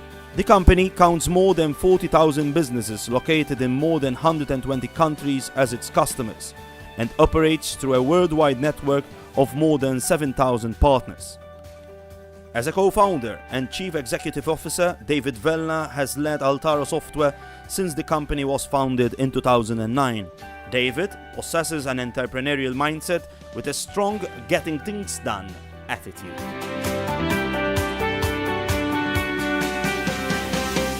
SME's success stories brought to you by Relate Productions Limited, Diplomatic.expert, CorporateDispatch.com, your source for informed business decisions. Raise Etiquette, the free cloud-based helpdesk solution that is powerful, insightful and easy to use. Farsons and MEAINDEX, the online toolbox for business entrepreneurs. With David and Ron, I'd like to talk more about the internationalization of local businesses. Ron, for sure, your brand is also international. How difficult is to sell abroad? Very. Our line of work, fashion, is I think quite particular and obviously very different to any other industries because it's very much season bound. So we need to reinvent our wheel almost, our product regularly. It's not like we can work towards something and then with that product continue working for the next 2 or 3 years. It is a few months. So that is where a big challenge lies. For us, we have started. We realized that before any major sales can take place, we need to first establish a brand and the name. The industry has changed a lot. Social media has changed it very much. And nowadays, first question people ask us is not where do you sell? It is who wears your clothes. So that is the road we took to internationalize a local brand, basically. Is, let's say, locally, I mean, you work in a very niche and specific market, as you already said, but do you think, and do you feel actually, there's enough push, let's say, by the government, by the local entities, for products like yours to be more visible internationally, or you have to work on your own? I mean, our business grew very organically. We've started quite a while ago, and it was first made to measure by appointments. And at one point, we wanted to break through the just being sort of seen as a dressmaker, and we had to fight to be seen as a fashion designer. In the past, it's been quite hard for us to establish ourselves and taking certain passes, because a lot of the time when we used to speak to people, I mean, I've been at meetings where they literally told me, you could be talking Chinese to me and I would probably be understanding more of what you're saying. So there wasn't much adaptation to new industries, which obviously have to take a different approach to business. So I think then there was a point where we said, okay, we have to just do this on our own and keep on going, small steps at a time. So there's no external funding, for example. Can you tap into EU funds? It's, I mean, we do speak a lot of EU funds. Yes, we haven't really so far. I mean, there's been support through events recently, obviously, which was then also there was part EU funding indirectly. But we as a company as such haven't tapped into it. Our problem is, and people have mentioned it, is time. When you're a young company trying to make it, you're caught up in so many different things and aspects and trying to keep up that there is no time for long meetings and lots of paperwork. And most of the time when we tried, we sort of said, no, it's too time consuming. And hopefully in the future we will, but I find time the biggest problem, and unless you have an office full of people that can take care of certain amounts of paperwork and follow-ups, it is difficult for a small company. What's the reason of still doing it, basically? Love. We love what we do. It's been a passion from day one. Obviously, that is why also it's been the driving force sort of for us to break through certain stereotypes of businesses here.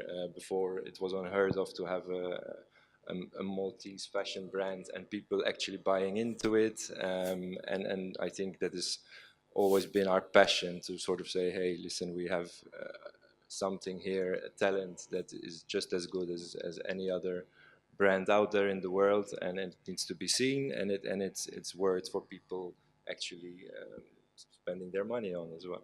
Does it make a difference being a Maltese brand, Italian brand, when you go abroad and try to sell your product? I think what has become our strength is that we are different, and people don't expect to find a fashion brand in a small island like Malta. So this has become also obviously our selling point, and through the way we design our clothes, which they are all always inspired by our Mediterranean background, it is now making us stand out from other brands. I don't know, David, maybe you encountered same difficulties, same stumbling blocks, let's say 10 years ago when you started your own venture. For example, access to finance is always a problem. What's your experience? Okay, so we started in 2009. When we started, I'm lucky that we are 4 co-founders, right? And when we started, we were lucky that each of the co-founders had a different core competency, right? I mean, some in engineering, some in sales, some in marketing. And when we started, I mean, we didn't take any external money. We had 4,000 to 5,000 euro savings between the 4 of us, put them all in, and obviously we prepared ourselves for a rough ride, right? Because the first couple of years or more, you definitely won't get a salary of that. The funding, actually it's not funding really as such, but the help we got was later on in 2012, right? When there were certain funds which we started tapping in 2012 and 2013, I'm not sure. Malta Enterprise and Trade Malta, which I really think that everyone should look into because they really help us. But again, when we started, right, I mean, when we started selling, which was in December 2009, within a couple of years, we were making enough money, kind of, we're still 4 employees, to at least pay a very, very basic salary for us to continue going. I went through your website and I found that many of your leadership team are all local talents. Is it the same at the other junior levels? Okay, so so yes, the founders are all Maltese, right? The leadership is mostly Maltese. When it comes to employees, I would say probably 70% it's Maltese people, right? But we do have, in the Malta office at least, we have around 75 employees, I think. We do have a lot of foreigners which work directly from the Malta office. And obviously in the foreign office, it's all foreign. I'd like to rope in with us. We have Oliver Borch on behalf of Identity Malta. We're talking about employees, recruitment, and also HR's common difficulty across the board. We know many would argue that we have full employment, the inactive population is very difficult to decrease further, and thus we are also relying on the influx of foreign workers. This comes with so many challenges, including the red tape procedures to grant working permits to, let's say, third country nationals. Can you please tell us what Identity Malta is doing in this regard to help businesses to also recruit the workers they need nowadays? So basically, third country nationals, okay, require a permit in order to reside and work in Malta. It's called a single permit. Basically, one can apply either directly at Evans Buildings, at the offices in Evans Building, or whilst a person is still abroad, meaning that the company submits his application on his behalf, which is then processed, etc., and approved. But Identity Malta recognizes together with Jobs Plus, shares the same opinion on difficulties faced by employers on the availability of the local market. Okay, so Identity Malta has recently, to reduce the waiting time by the employers and the employees, has segregated the offices. For example, for new applications, renewals, still abroad, and key as well.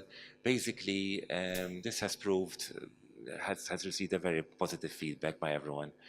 And then the processing time. Yeah, there's been an improvement in the processing time. Basically, the system has been improved in the way the application is handled and processed by the same officers. And in collaboration with several stakeholders, yeah, we have modified, in collaboration also with the local legislations, we have modified the checklists because companies or applicants refer to different checklists in order to apply.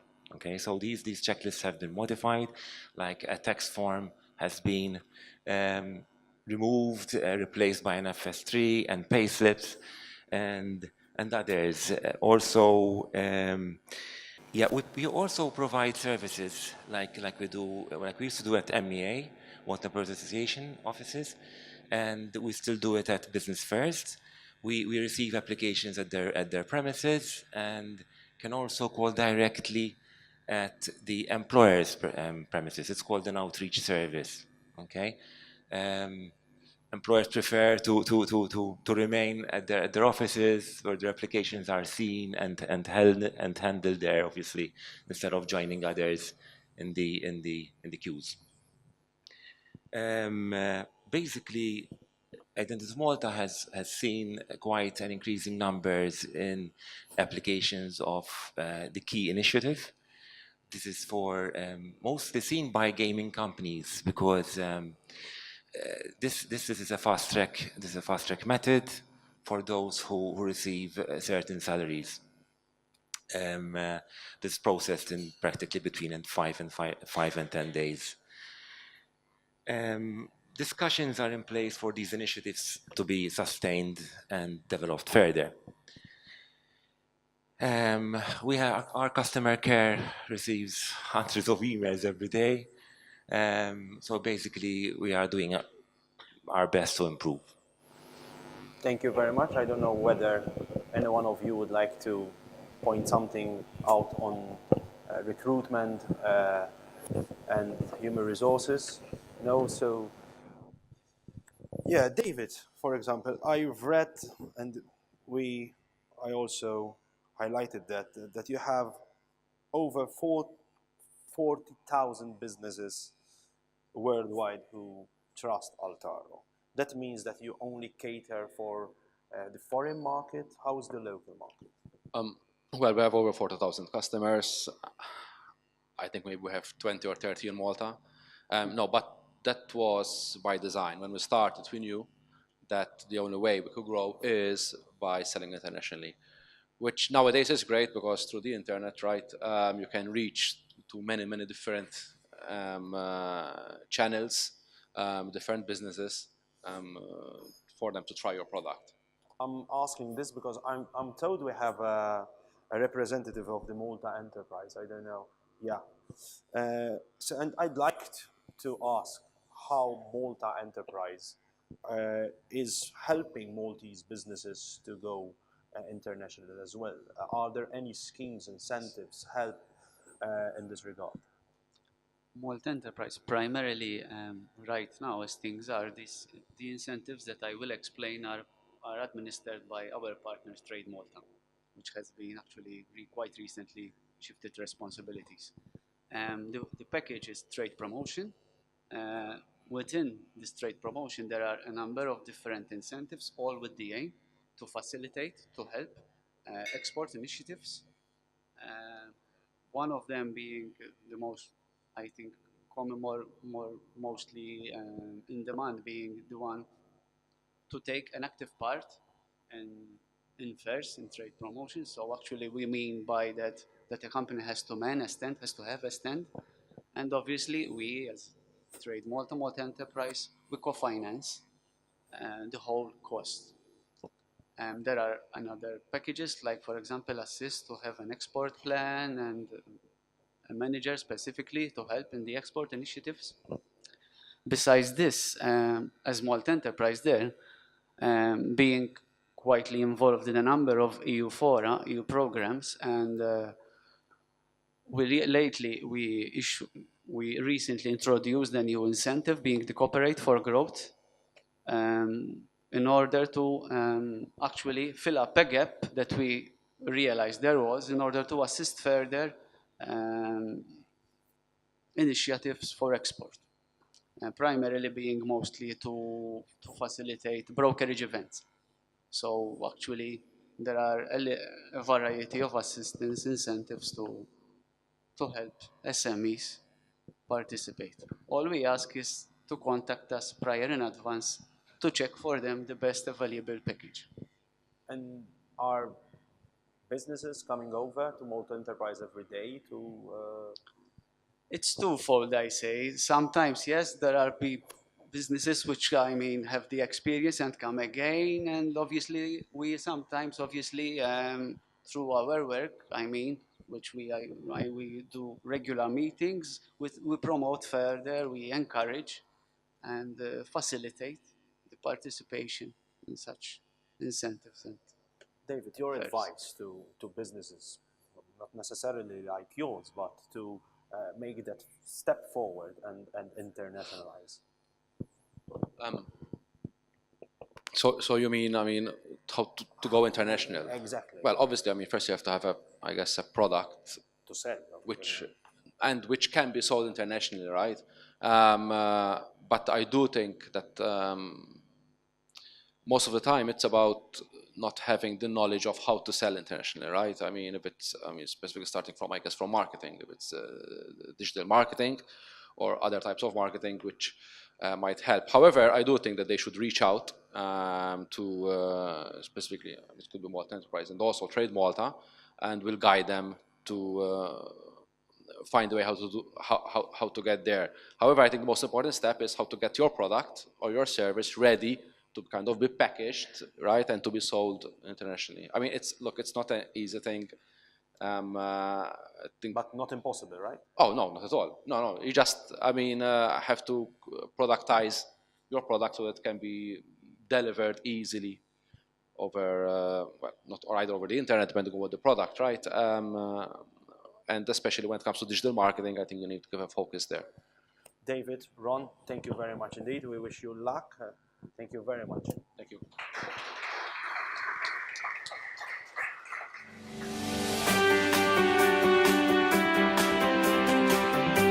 Founded in 1989, Stargate Studios was conceived as a high-tech production company offering visual effects and production services to film and television industries. Today, Stargate has 6 studios from Los Angeles to Beijing, with over 150 artists, supervisors and producers that cover all areas of digital production and visual effects. Matthew Pulicino has been involved with Stargate Network Group since 2001, working as coordinator, producer and VFX supervisor for the company in Europe and South Africa. Today, Stargate Malta employs 25 people. Peekaboo. Peekaboo Early Learning and Childcare Center opened its doors in March 2017. Peekaboo Early Learning and Childcare Center currently employs a total of 12 staff members and is located en route to major business zones and public transportation stops, which makes the center convenient and accessible to many parents. With a degree in communications and childcare management and previous work experience in marketing and public relations, Sara Caruana, owner and center manager of Peekaboo, runs the day-to-day business of the center. SME's success stories brought to you by Relate Productions Limited, Diplomatic.expert, CorporateDispatch.com, your source for informed business decisions. Raise Etiquette, the free cloud-based helpdesk solution that is powerful, insightful and easy to use. Farsons, and MEAINDEX, the online toolbox for business entrepreneurs. So, let's start with Matthew. Good morning, thank you. I mean, basically you are in the production industry trying to also service European companies or productions coming to Malta and also abroad. How have you started and where are you now? And sometimes a business also feels like a childcare center with the creativity and the expression that you have to allow artists to express and to bring to work on a daily basis. So yes, we are service providers for the film industry and television and film in mainly Europe. We operate primary markets are Madrid and Rome, so Italy and Spain. And as Maltese, we are culturally prepared and adapt to understand, I feel, foreign cultures. So we get the Italian culture, we get the Spanish culture, and we'll be able to operate in these markets and provide a service pretty much as if we were one of their own. At this point in Rome, we're, I wouldn't say a household name between the production companies, but we do come up on their radar when they're looking for a service that we can provide. So rather than just being a Maltese company, we're a European company based in Malta. And that's how we like to present ourselves and come across. Yeah, I heard this week that the film servicing industry is contributing to around 200 million euro to the GDP every year, or in these last few years. You are part of the whole scenario. I mean, is it easier to attract foreign investment, foreign companies here and acquire your service, or it is easier to work abroad with foreign companies like in Rome and Spain, as you said? So we don't actually interact with companies that come to Malta. Generally speaking, we don't exclude them, but we don't necessarily treat them as our typical client. So we would not like to limit ourselves to the business that turns up on our shores. Okay. We want to go out there and try to find the business that is outside our shores, because it's a numbers game, and if 5 productions come to Malta, there are 1,000 more productions happening overseas. My ratio is like, is it easier? But if you don't do, if it's easier to work here, just attracting foreign investment, foreign productions, and then you work with them. I know a couple of them. We work in the media industry as well. So, or else it's easier to go abroad and sell your product, your service. When productions come to Malta, generally speaking, the service providers, short of what they're going to find on the ground, already have contracts. One of the jobs we did called Yumi and the Apocalypse ended up shooting in Malta, but we got contracted before they actually chose Malta as a location. So we interacted with them in the UK, and they took us on as visual effects providers, and then asked us about Malta, and we came to Malta together to have the product shot. So usually when a production comes to Malta and we hear that something's landed, the position that we would propose ourselves for is generally already taken. So it's a matter of time. And of course, you have a number of employees, etc., etc. How easy? We've heard Identity Malta talking about working permits. We heard about skills. Is it the same in this kind of industry? So we would really like to have local artists. Our workforce are artists. They are digital artists. They work on their machines and they create visual effects. So we'd really like to have local artists. Unfortunately, at any given point of the education system, a graphic artist or a media student is not ready to plug and play. So we actually have to train them into the role. That can take 3-6 months, a year. And we generally do that by hiring more expensive foreign artists to come over and sit with them and have a transfer of knowledge as they operate with a junior and a senior buddy system. So it's really expensive to employ foreign artists because they would rather go to London and get twice the salary than come to Malta. And but we have to make that stretch. We take it as an investment and bring them over, and try to use that time really efficiently. Transfer of knowledge becomes part of the payback. A lot of people are very ready to teach. Third-party nationals is becoming interesting because they would like to work on European projects and I receive a lot of requests from the East. I mean, on a daily basis, I receive 4 or 5 emails from people wanting to come out of India and come out of Russia and come out. So unfortunately, it's difficult to get them over, and we haven't really gone there yet. We need to look into it and find out how it works, because they're ready to take the plunge and to come in and establish themselves with European credits. Till now, we're still working with the European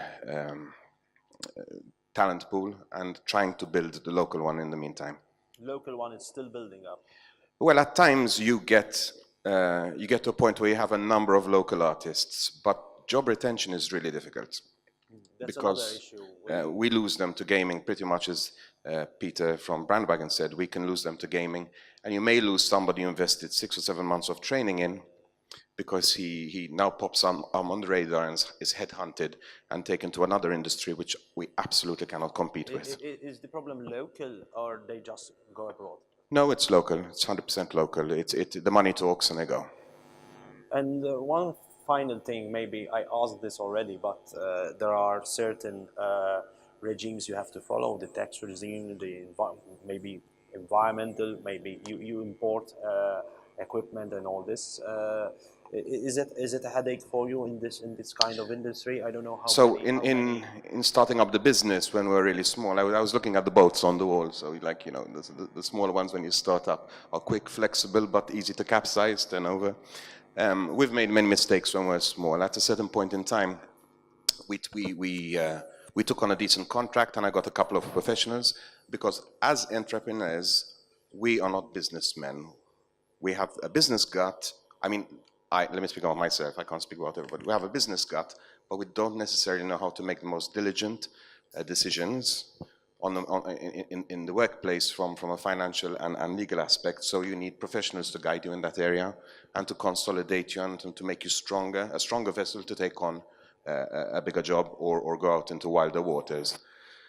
So trusting professionals on an IT, on a legal, on a financial, on a recruitment basis is really what we've chosen to do as the work got bigger.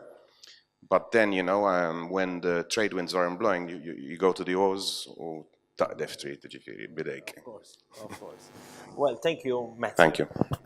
Before asking almost the same questions to Sarah, but we have an official, Alexandra Camilleri from SETA with us, and whom I'd like to open to explain what Peter was saying before about prevention at work.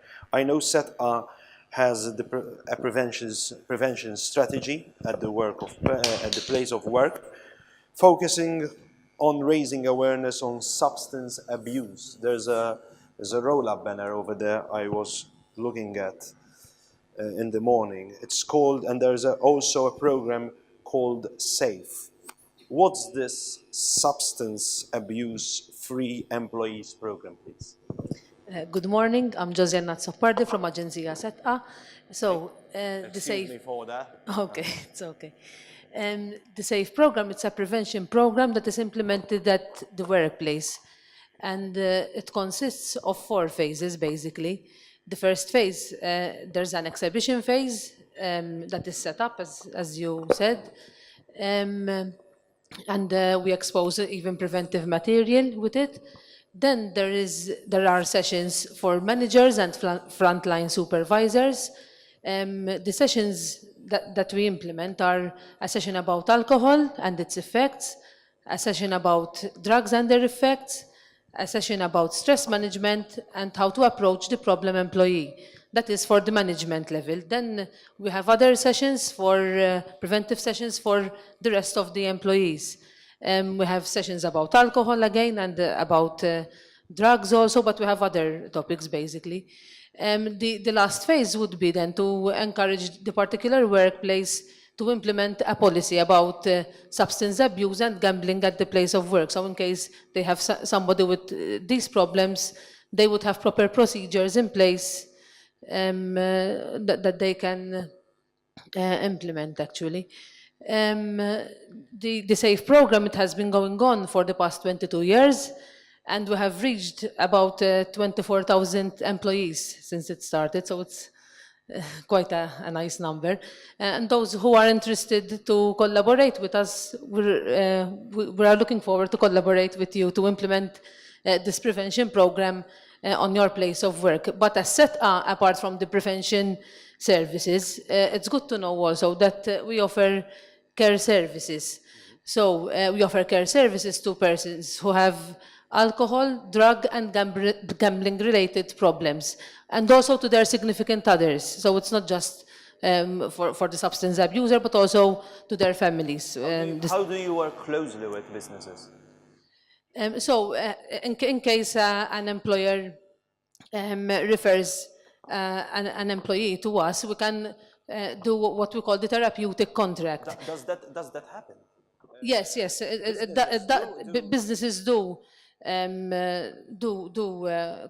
to us and we do this therapeutic contract whereby when the assessment of the person is being done, there's somebody from HR, the actual employee who has the problem, and there is obviously the social worker from SETA who is conducting the assessment, and between them they reach an agreement on how the employee can be supported, and most of them they would come from during their working time actually, but there's a therapeutic contract that is set up and agreed with all the three parties.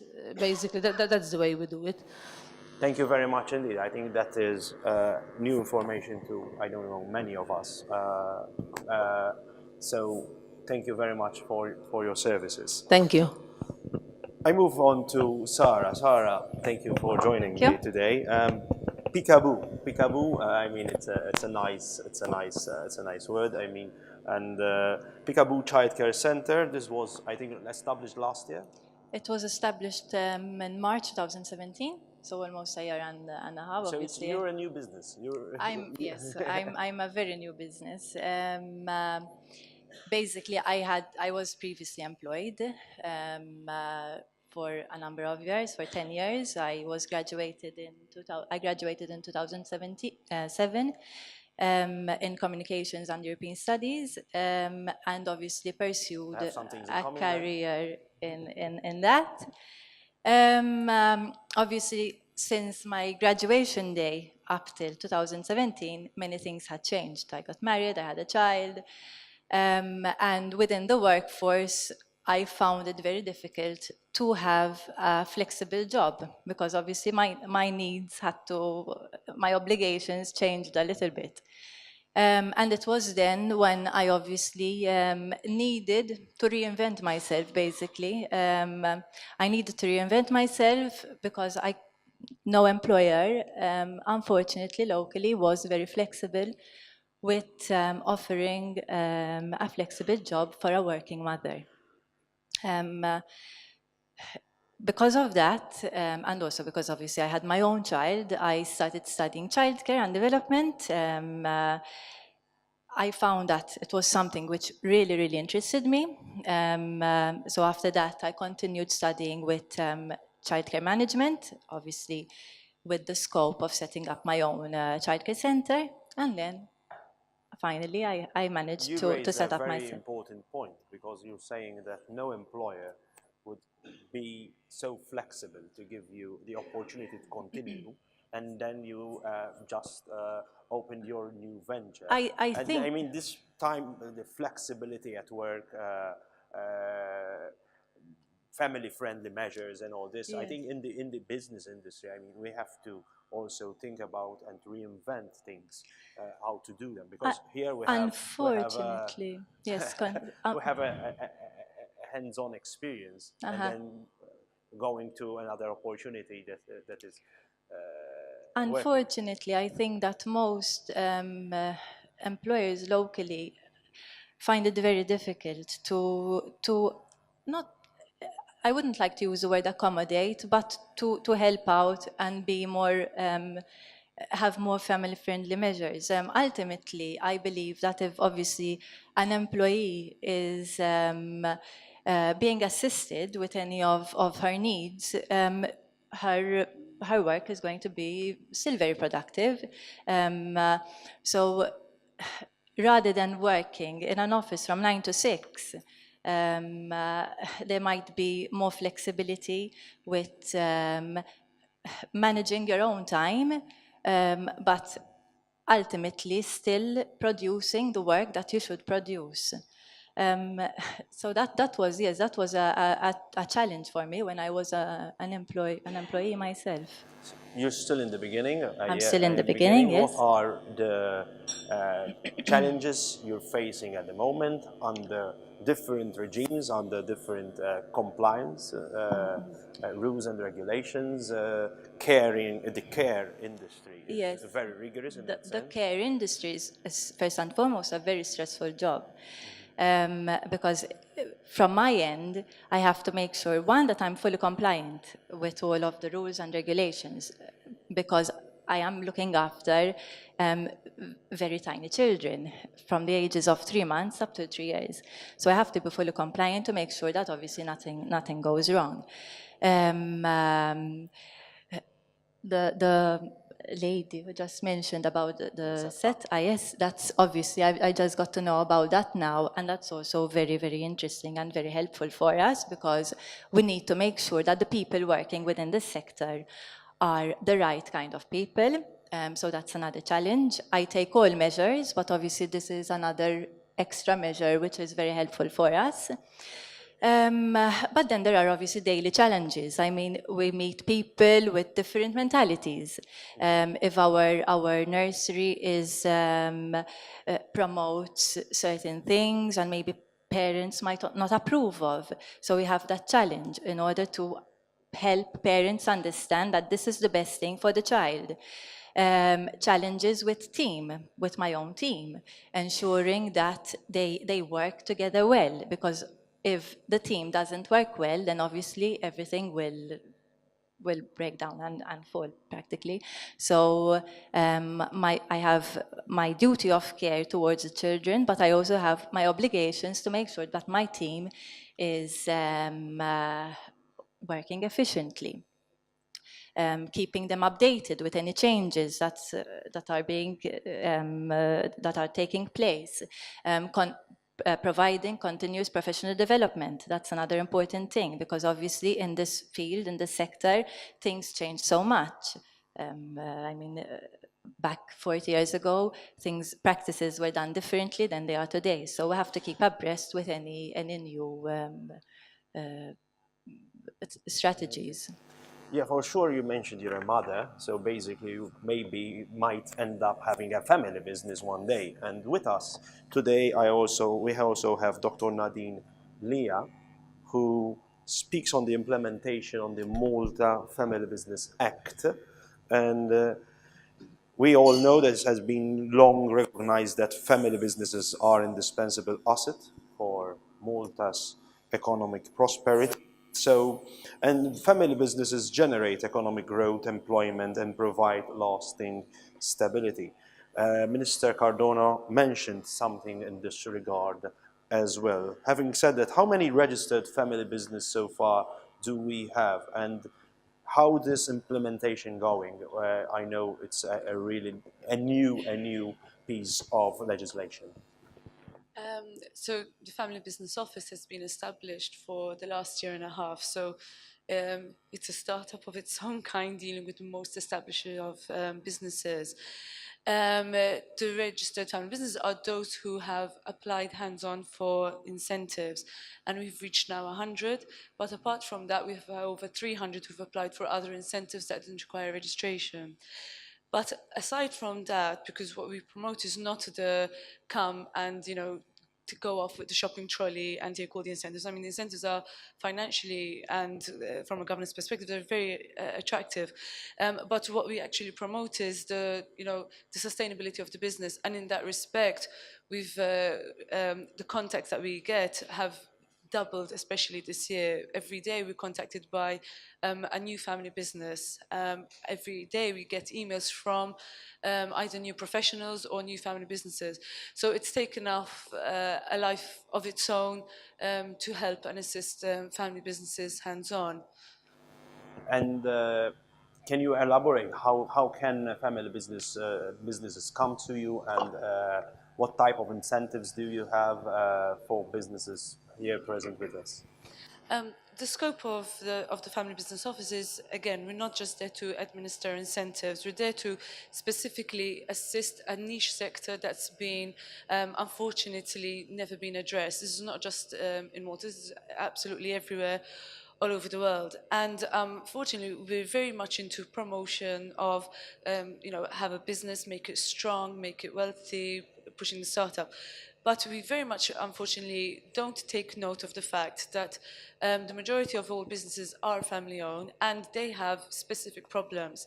And those problems creep in midway through, and it rolls over when it comes to the continuation of the business. So what we do is offer hands-on guidance and support. And we work very closely as well with the professional community as well as with the right social partners. The incentives that we have are to help the entire lifeline of the family business. So it could be, for example, earlier we heard from an entrepreneur talking about the need to invest in training your employees. We have a scheme specifically for that. We heard also about the challenges of expanding your business. So we have schemes specifically for that. If you want to transfer a business, we just launched a new scheme last month, a very attractive scheme with a local bank.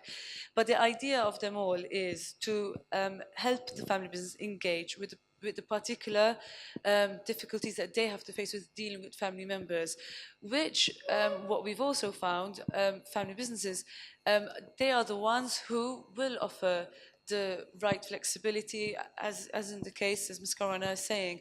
And it is the same family businesses who in a downturn of economy will not make redundancies where necessary, will go the extra mile to, keep the workforce, keep on family members and, and keep feeding on. So we're trying to fill a niche gap in the market at the moment. Dr. Leah, thank you very much indeed. Thank you very much as well you. to Sarah and Matthew. A round of applause, please. Thank you.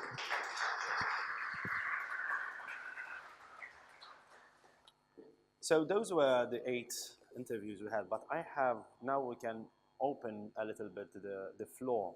But also with us, I have 3 questions to 3 key people over here. We have my colleague and friend Jesmond Saliba from he's a diplomatic expert from Corporate Dispatch. And I'd like to put on the question about businesses and the news. Jesmond, it's not only politicians who have cause to complain about fake news, for example. So the dangers of fake news to society may still be debatable, but for the business community, the menace is one that is causing real financial harm. In the age of social media, the adage that a lie can travel halfway around the world while the truth is putting on its shoes has never been truer. What's your take on this? In the world of business, there are 2 menaces, in my opinion, which are related to the diffusion of information which is not true. One is the consumption of it, and one when it impacts your business. So in terms of the way one needs to be on the ball in monitoring situations related to your own organization is something which has been tackled here by 2 professionals who operate also in the field, who actively build the brands in the new era, in the new world, which is digital driven. And one needs to think of a multi-channel approach where digital is a key pillar. But on the other hand, I think what is very important to look at is the need to have the right consumption of information. I mean, anyone who has an interest in politics and international news would realize that the past few hours were some of those hours where a lot was happening while we are enjoying our discussion here. Our team of researchers who continuously update what's happening in international news relation even to Malta on our portal have reported that there were more resignations in the British cabinet related to the news of yesterday to Brexit. But if one sees and try to diffuse or detach the political arguments with the technical points which have been come up, and I heard even here today that there's going to be also a task force related to see. One needs to understand the implications, for example, of such decisions on our way of doing things and our way of doing business. So I think it's important to realize and analyze facts from fiction, but more than that, the facts from the spin. And I think in a way how things and consumption of information is evolving, it is important to have that source which dissects and also understand where is the real picture, what is the real picture, and then from there take the necessary advice, because to take decisions today, I heard a lot about internationalization. I mean, we need to understand that Malta is part of a global market, and obviously all our business decisions could be impacted by the contextualization of the information we consume. And in relation to businesses, then, how this is impacting them, and what can they sort of do in order to avoid? Obviously, I think one key point that is needed is that from the perspective of a business and consumption of business, from the consumption of information, one needs to look at obviously formal and researched, well-researched information aspect.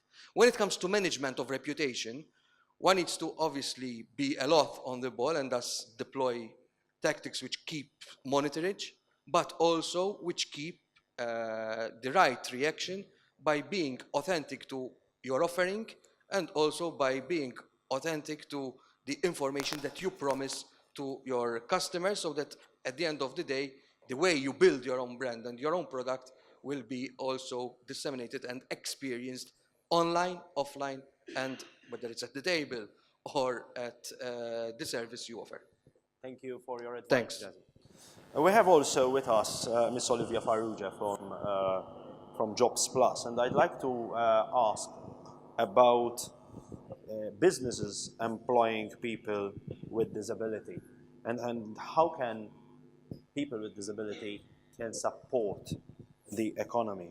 Presently, Olivia, the government is committed to enforcing a quota which requires employers with more than 20 employees to have at least 2% be people with disabilities. Failure to comply nets a fine of 2,400 per person, capped at 10,000 euros. For larger businesses, the sum might be a drop in the ocean, and I say unfortunately many prefer to pay the fines rather to commit to fostering an inclusive workplace. Is it somehow different for SMEs? And are there any incentives to show employers that they are taking a loss out of not employing people with disability? So, as you've mentioned, the legislation states that employers, companies employing more than 20 employees. So, micro and small companies, very small companies, do not fall within this legislation. However, those falling under this legislation, there are various schemes and support that is provided to employers. Jobs Plus works in close partnership with the Nino Spiteri Foundation, which foundation was set up 3 years ago at the same time that the government decided to enforce this legislation, because this legislation have been there from 1969 and it was never enforced. So the moment the government decided to enforce this legislation, this foundation, the Nino Spiteri Foundation, was set up to assist closely persons with disability during their job search, with advice, guidance, training, organized by Jobs Plus as well, work exposures. However, likewise, this foundation, through its corporate relations unit, also supports very closely employers. Prior, during the recruitment processes, when they come to employ a person with disability, and obviously also during the employment of persons with disability. This is the support provided for the individuals to employers, which is not financial. However, there's also financial incentives when an employer comes to employ a person with disability, wage subsidies, there's tax incentives, exemption from paying the national insurance contribution upon the employment of a person with disability. So there's quite a hefty level of support. Thank you very much indeed. One other aspect which is very important to businesses is energy and water. I'm told that we have with us now, it's right, Miss Alexandra Camilleri with us. Yeah, and I have also a question about this, because a recent EU survey has shown that nearly 3 in 4 small and medium-sized businesses are trying to cut down on energy consumption. However, only 15% of the Maltese SMEs had started using renewable energy to power their commercial activities. Are there any incentives by the agency, schemes, for example, currently available for SMEs who want to be more competitive, but at the same time, they do not want also to, or they're not willing to cut down their energy consumption? Okay, I'm Alexandra. I come from the Energy and Water Agency. We are an agency within the Ministry of Energy and Water Management. So needless to say, we have very much at heart energy efficiency and water sustainability. Besides, we are the authority to help our country attain its EU targets when it comes to energy efficiency, renewable energy, and water sustainability. So, as you very well stated, the large enterprises in Malta are legally bound by a legislation which imposes on them to carry out energy audits every 4 years. The concept of energy audits is something new in Malta, and maybe not everyone fully understands the benefits of carrying out an energy audit. When any business carries out an audit, he is presented with a picture of where the consumption of the business is going, plus recommendations on how to improve that consumption and obviously reduce utility bills. So with regards to large industries, this is obligatory, but we thought that we should emphasize this also in other medium and small enterprises, and have come up with a scheme which gives you grants to carry out an energy audit. The scheme is quite simple. We try to cut down bureaucracy a lot in the application and the process of applications.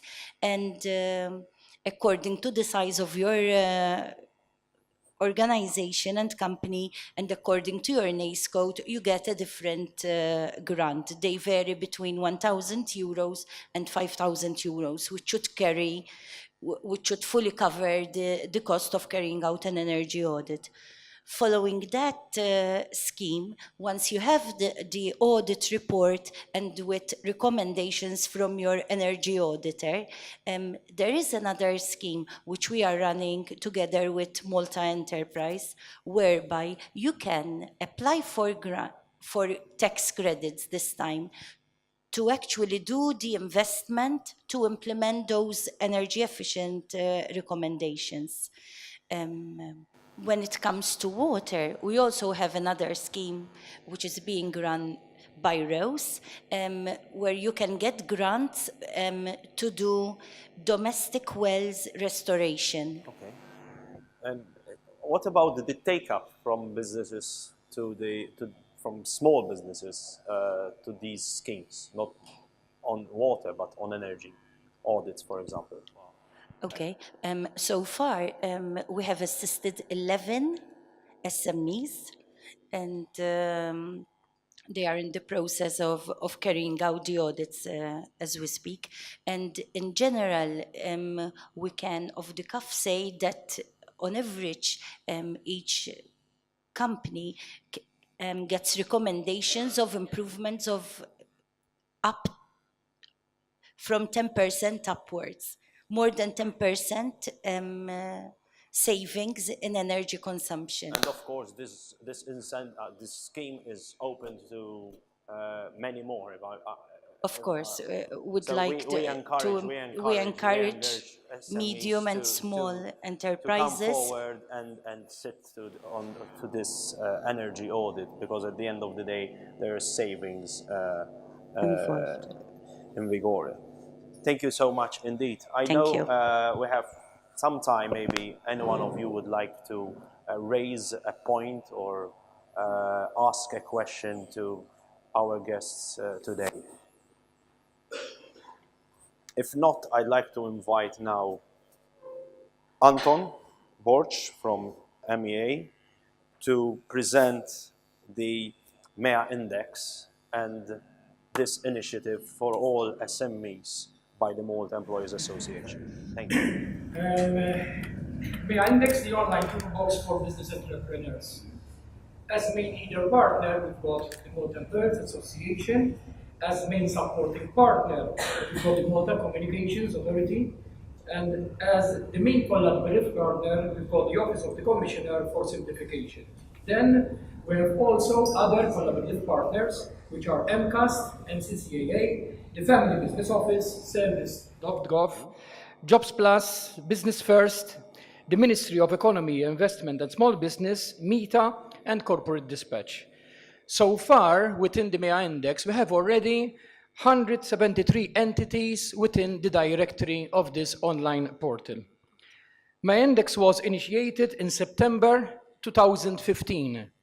It was soft launched during the SME Week program of events coordinated by the Ministry for Economy, Investment and Small Businesses. During this event, we had the very first discussions which triggered the MEAINDEX online directory idea, while we were exploring different ways how the digital economy is changing the role of the employers and how the family businesses in Malta are reacting for digitalization. From this, the Malta Employers Association, SME Help Desk, worked on the idea of creating a unique online interactive platform. And in line with the digital strategy, which can assist SMEs access information more easily. SMEs have expressed a desire to create a hub through which facilitates access for information, reduce red tape and excessive bureaucracy, and if possible, establish a single point of reference to understand better our local business ecosystem. It's good to mention that as a follow-up of this SME tool kickoff, last year MEA successfully managed to establish and actually sign a memorandum of understanding with the MCAST. Amongst other objectives within the MOU, it's clearly stated that both parties are committed to address gaps between the curricula of courses offered by MCAST and the requirements of industry. Crucial in the development process of the SME toolbox were the various one-to-one meetings with a number of government department officials, entrepreneurs within the small business sector, and also other SMEs. The SME Help Desk within the Malta Employers Association also managed to gather under one roof representatives from all licensing authorities, legislation regulatory bodies, and a good number of NGOs, where we shared a detailed presentation about how we intended to develop further the concept of having an interactive online tool which facilitates access to information related to business activities. June 2018, MEAINDEX went live on an online portal, endorsed and supported by the Commissioner for Simplification with the Office of the Prime Minister of Malta and the Communications Authority, together with other collaborative entities. MEAINDEX got its exclusive URL address index.maltaemployers.com. The Malta Employers Association believes that one aspect of entrepreneurship is how we think outside the box and try to be innovative as possible to create something which can make a positive difference in people's lives. The role of the SME Help Desk within MEA is actually this, and with MEAINDEX, we think that we managed to create a useful platform that inspires others, bridging a knowledge gap by facilitating access to our local business ecosystem, while offering entrepreneurs a single point of reference. Unfortunately, some potential entrepreneurs may never get off the ground simply because they are initially shocked with too much bureaucracy, red tape, and misinformation about how they can set up their own business. They would practically have to face the business world without proper hand-holding. So MEAINDEX is the ideal tool for them. It definitely supports entrepreneurship by guiding entrepreneurs through the required tasks, facilitating access to information related to business, identifying who's who and which entities are there ready to assist. MEAINDEX groups together all licensing authorities and explains the differences between one trade license and another. It also keeps subscribers updated with all legislative developments and new policies and gives one a clear picture of SME statistics locally and at European level. Last but not least, it is a directory full of contact telephone numbers, email addresses, and details of regulatory bodies and other entities one might encounter during enforcement procedures. By keeping businesses on track regarding current issues and particular circumstances, and providing them with the right information at the right moment, helping them to access information without excessive red tape, we believe that we will be contributing towards more entrepreneurial society and give entrepreneurs more space and time to think about innovation and creativity. MEA believes that this is a good example of best practice, which will not only prove beneficial to Malta, but could also easily be replicated elsewhere in Europe. We invite you all to access it by logging on index.maltaemployers.com and subscribe for free, so to be kept updated with all developments and current updates. And to conclude, I invite you to watch again this short promo.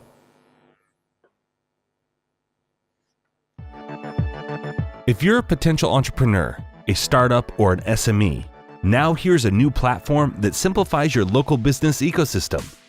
Index.maltaemployers.com helps you simplify and access essential information for free.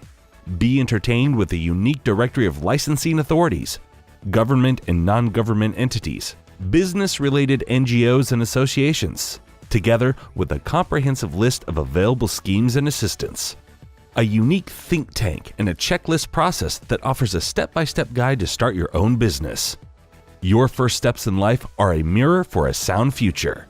Index.maltaemployers.com. Thank you very much, Anton Vella, actually, and I had to explain that. So we have a message, a recorded message from MP Rosienko Tayar, who is the Commissioner for Simplification, who couldn't make it here due to work abroad.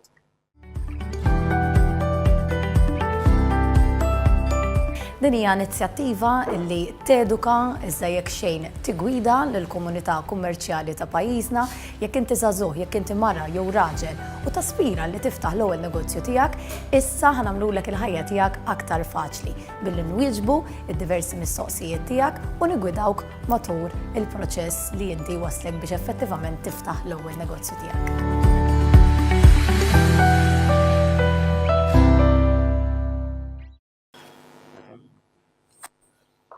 Thank you very much. May I remind you to kindly also fill in the evaluation sheets being handed out by MEA officials. And in the meantime, I'd like to say a few words of thanks to the Malta Communications Authority, the Minister Chris Cardona, and the Ministry for Economy, Investment and Small Businesses, Honorary Parliamentary Secretary Silvios Kembri and the Parliamentary Secretariat for Financial Services, Digital Economy and Innovation, Honorable Rosienko Tayar and the Office of the Commissioner for Simplification within the OPM, also Honorable Christy De Bono, and all invited distinguished guests who participated during this event today. A very special thanks on behalf of MEA goes to the 8 entrepreneurs who kindly accepted the invitation to come today and share with us their success stories and also experiences. Thanks to all government officials here present, the management and staff of the Malta Maritime Museum and Heritage Malta, the Media Production House and all their technical staff here present today, and also thanks to the main sponsors, Diplomatic Expert and Corporate Dispatch, Raise a Ticket, Farsons, and Real 8 Productions. Also would like to thank the Malta Employers Association, and all MEA's Secretariat staff. And finally, but not least, a big thank you all for being here present today with us, and thanks for your participation and continuous support to MEA. To conclude, I'd like again ask Ms. Dolores Samud Bonici, MEA President, to close off this seminar today. Thank you so much. I'm just going to go over and make a resume of what was said today. I don't want to take a lot of your time. We started off with Denise Borda with reminding us of the importance of business technology and introduced us to new technologies. I thank them heartily for their support for the MEAINDEX program. Honorable Chris Cardona praised the MEAINDEX as a valuable support measure. He mentioned new investments in the logistics sector, which we welcome. Business advisory on Brexit, night shifts promotion scheme, and to increase business efficiencies. I am sure that with today's shortage of labor and the time that we need to stretch, this will come. This is a very welcome measure into our daily business life.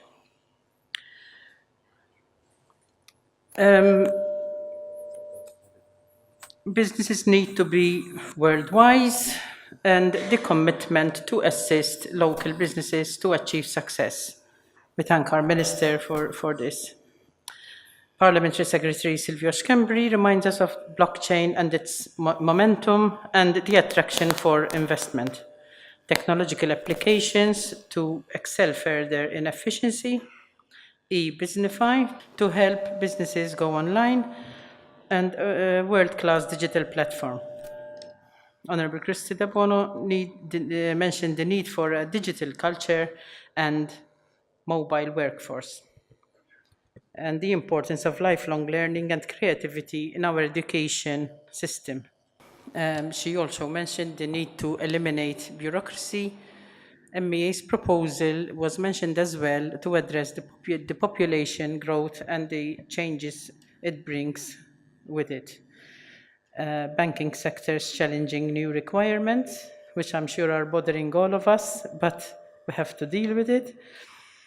We had a very open and sincere discussion with Sandra, Peter, Benji, Charlene, David, Ron, Matthew, and Sarah. And for this, we thank them heartily, and I wish them every success in their businesses. And I hope there are more marvelous people out there like they are. We heard about assistance for drug and alcohol abuse to for businesses, and we thank their input in addressing this problem if we come across it. Nadine gave us a brief description of the assistance for family businesses from the Family Business Office. Quite a lot of challenges have been mentioned today. Jobs Plus put in their word to remind us of our duty to integrate persons with disability into the workforce. We also heard about energy audits and the grants for higher energy efficiency. If I skipped anything, it is definitely not because it was not important. In fact, it was a very, very informative and fruitful event. We hope you are taking back with you something new or a valuable contact you may have made and you may need in future. The buzzword overall is digitalization and all the change and all the challenges it brings with it. The management of information is also a very, very crucial point. At this stage, I have to close and hope you have a wonderful rest of the day.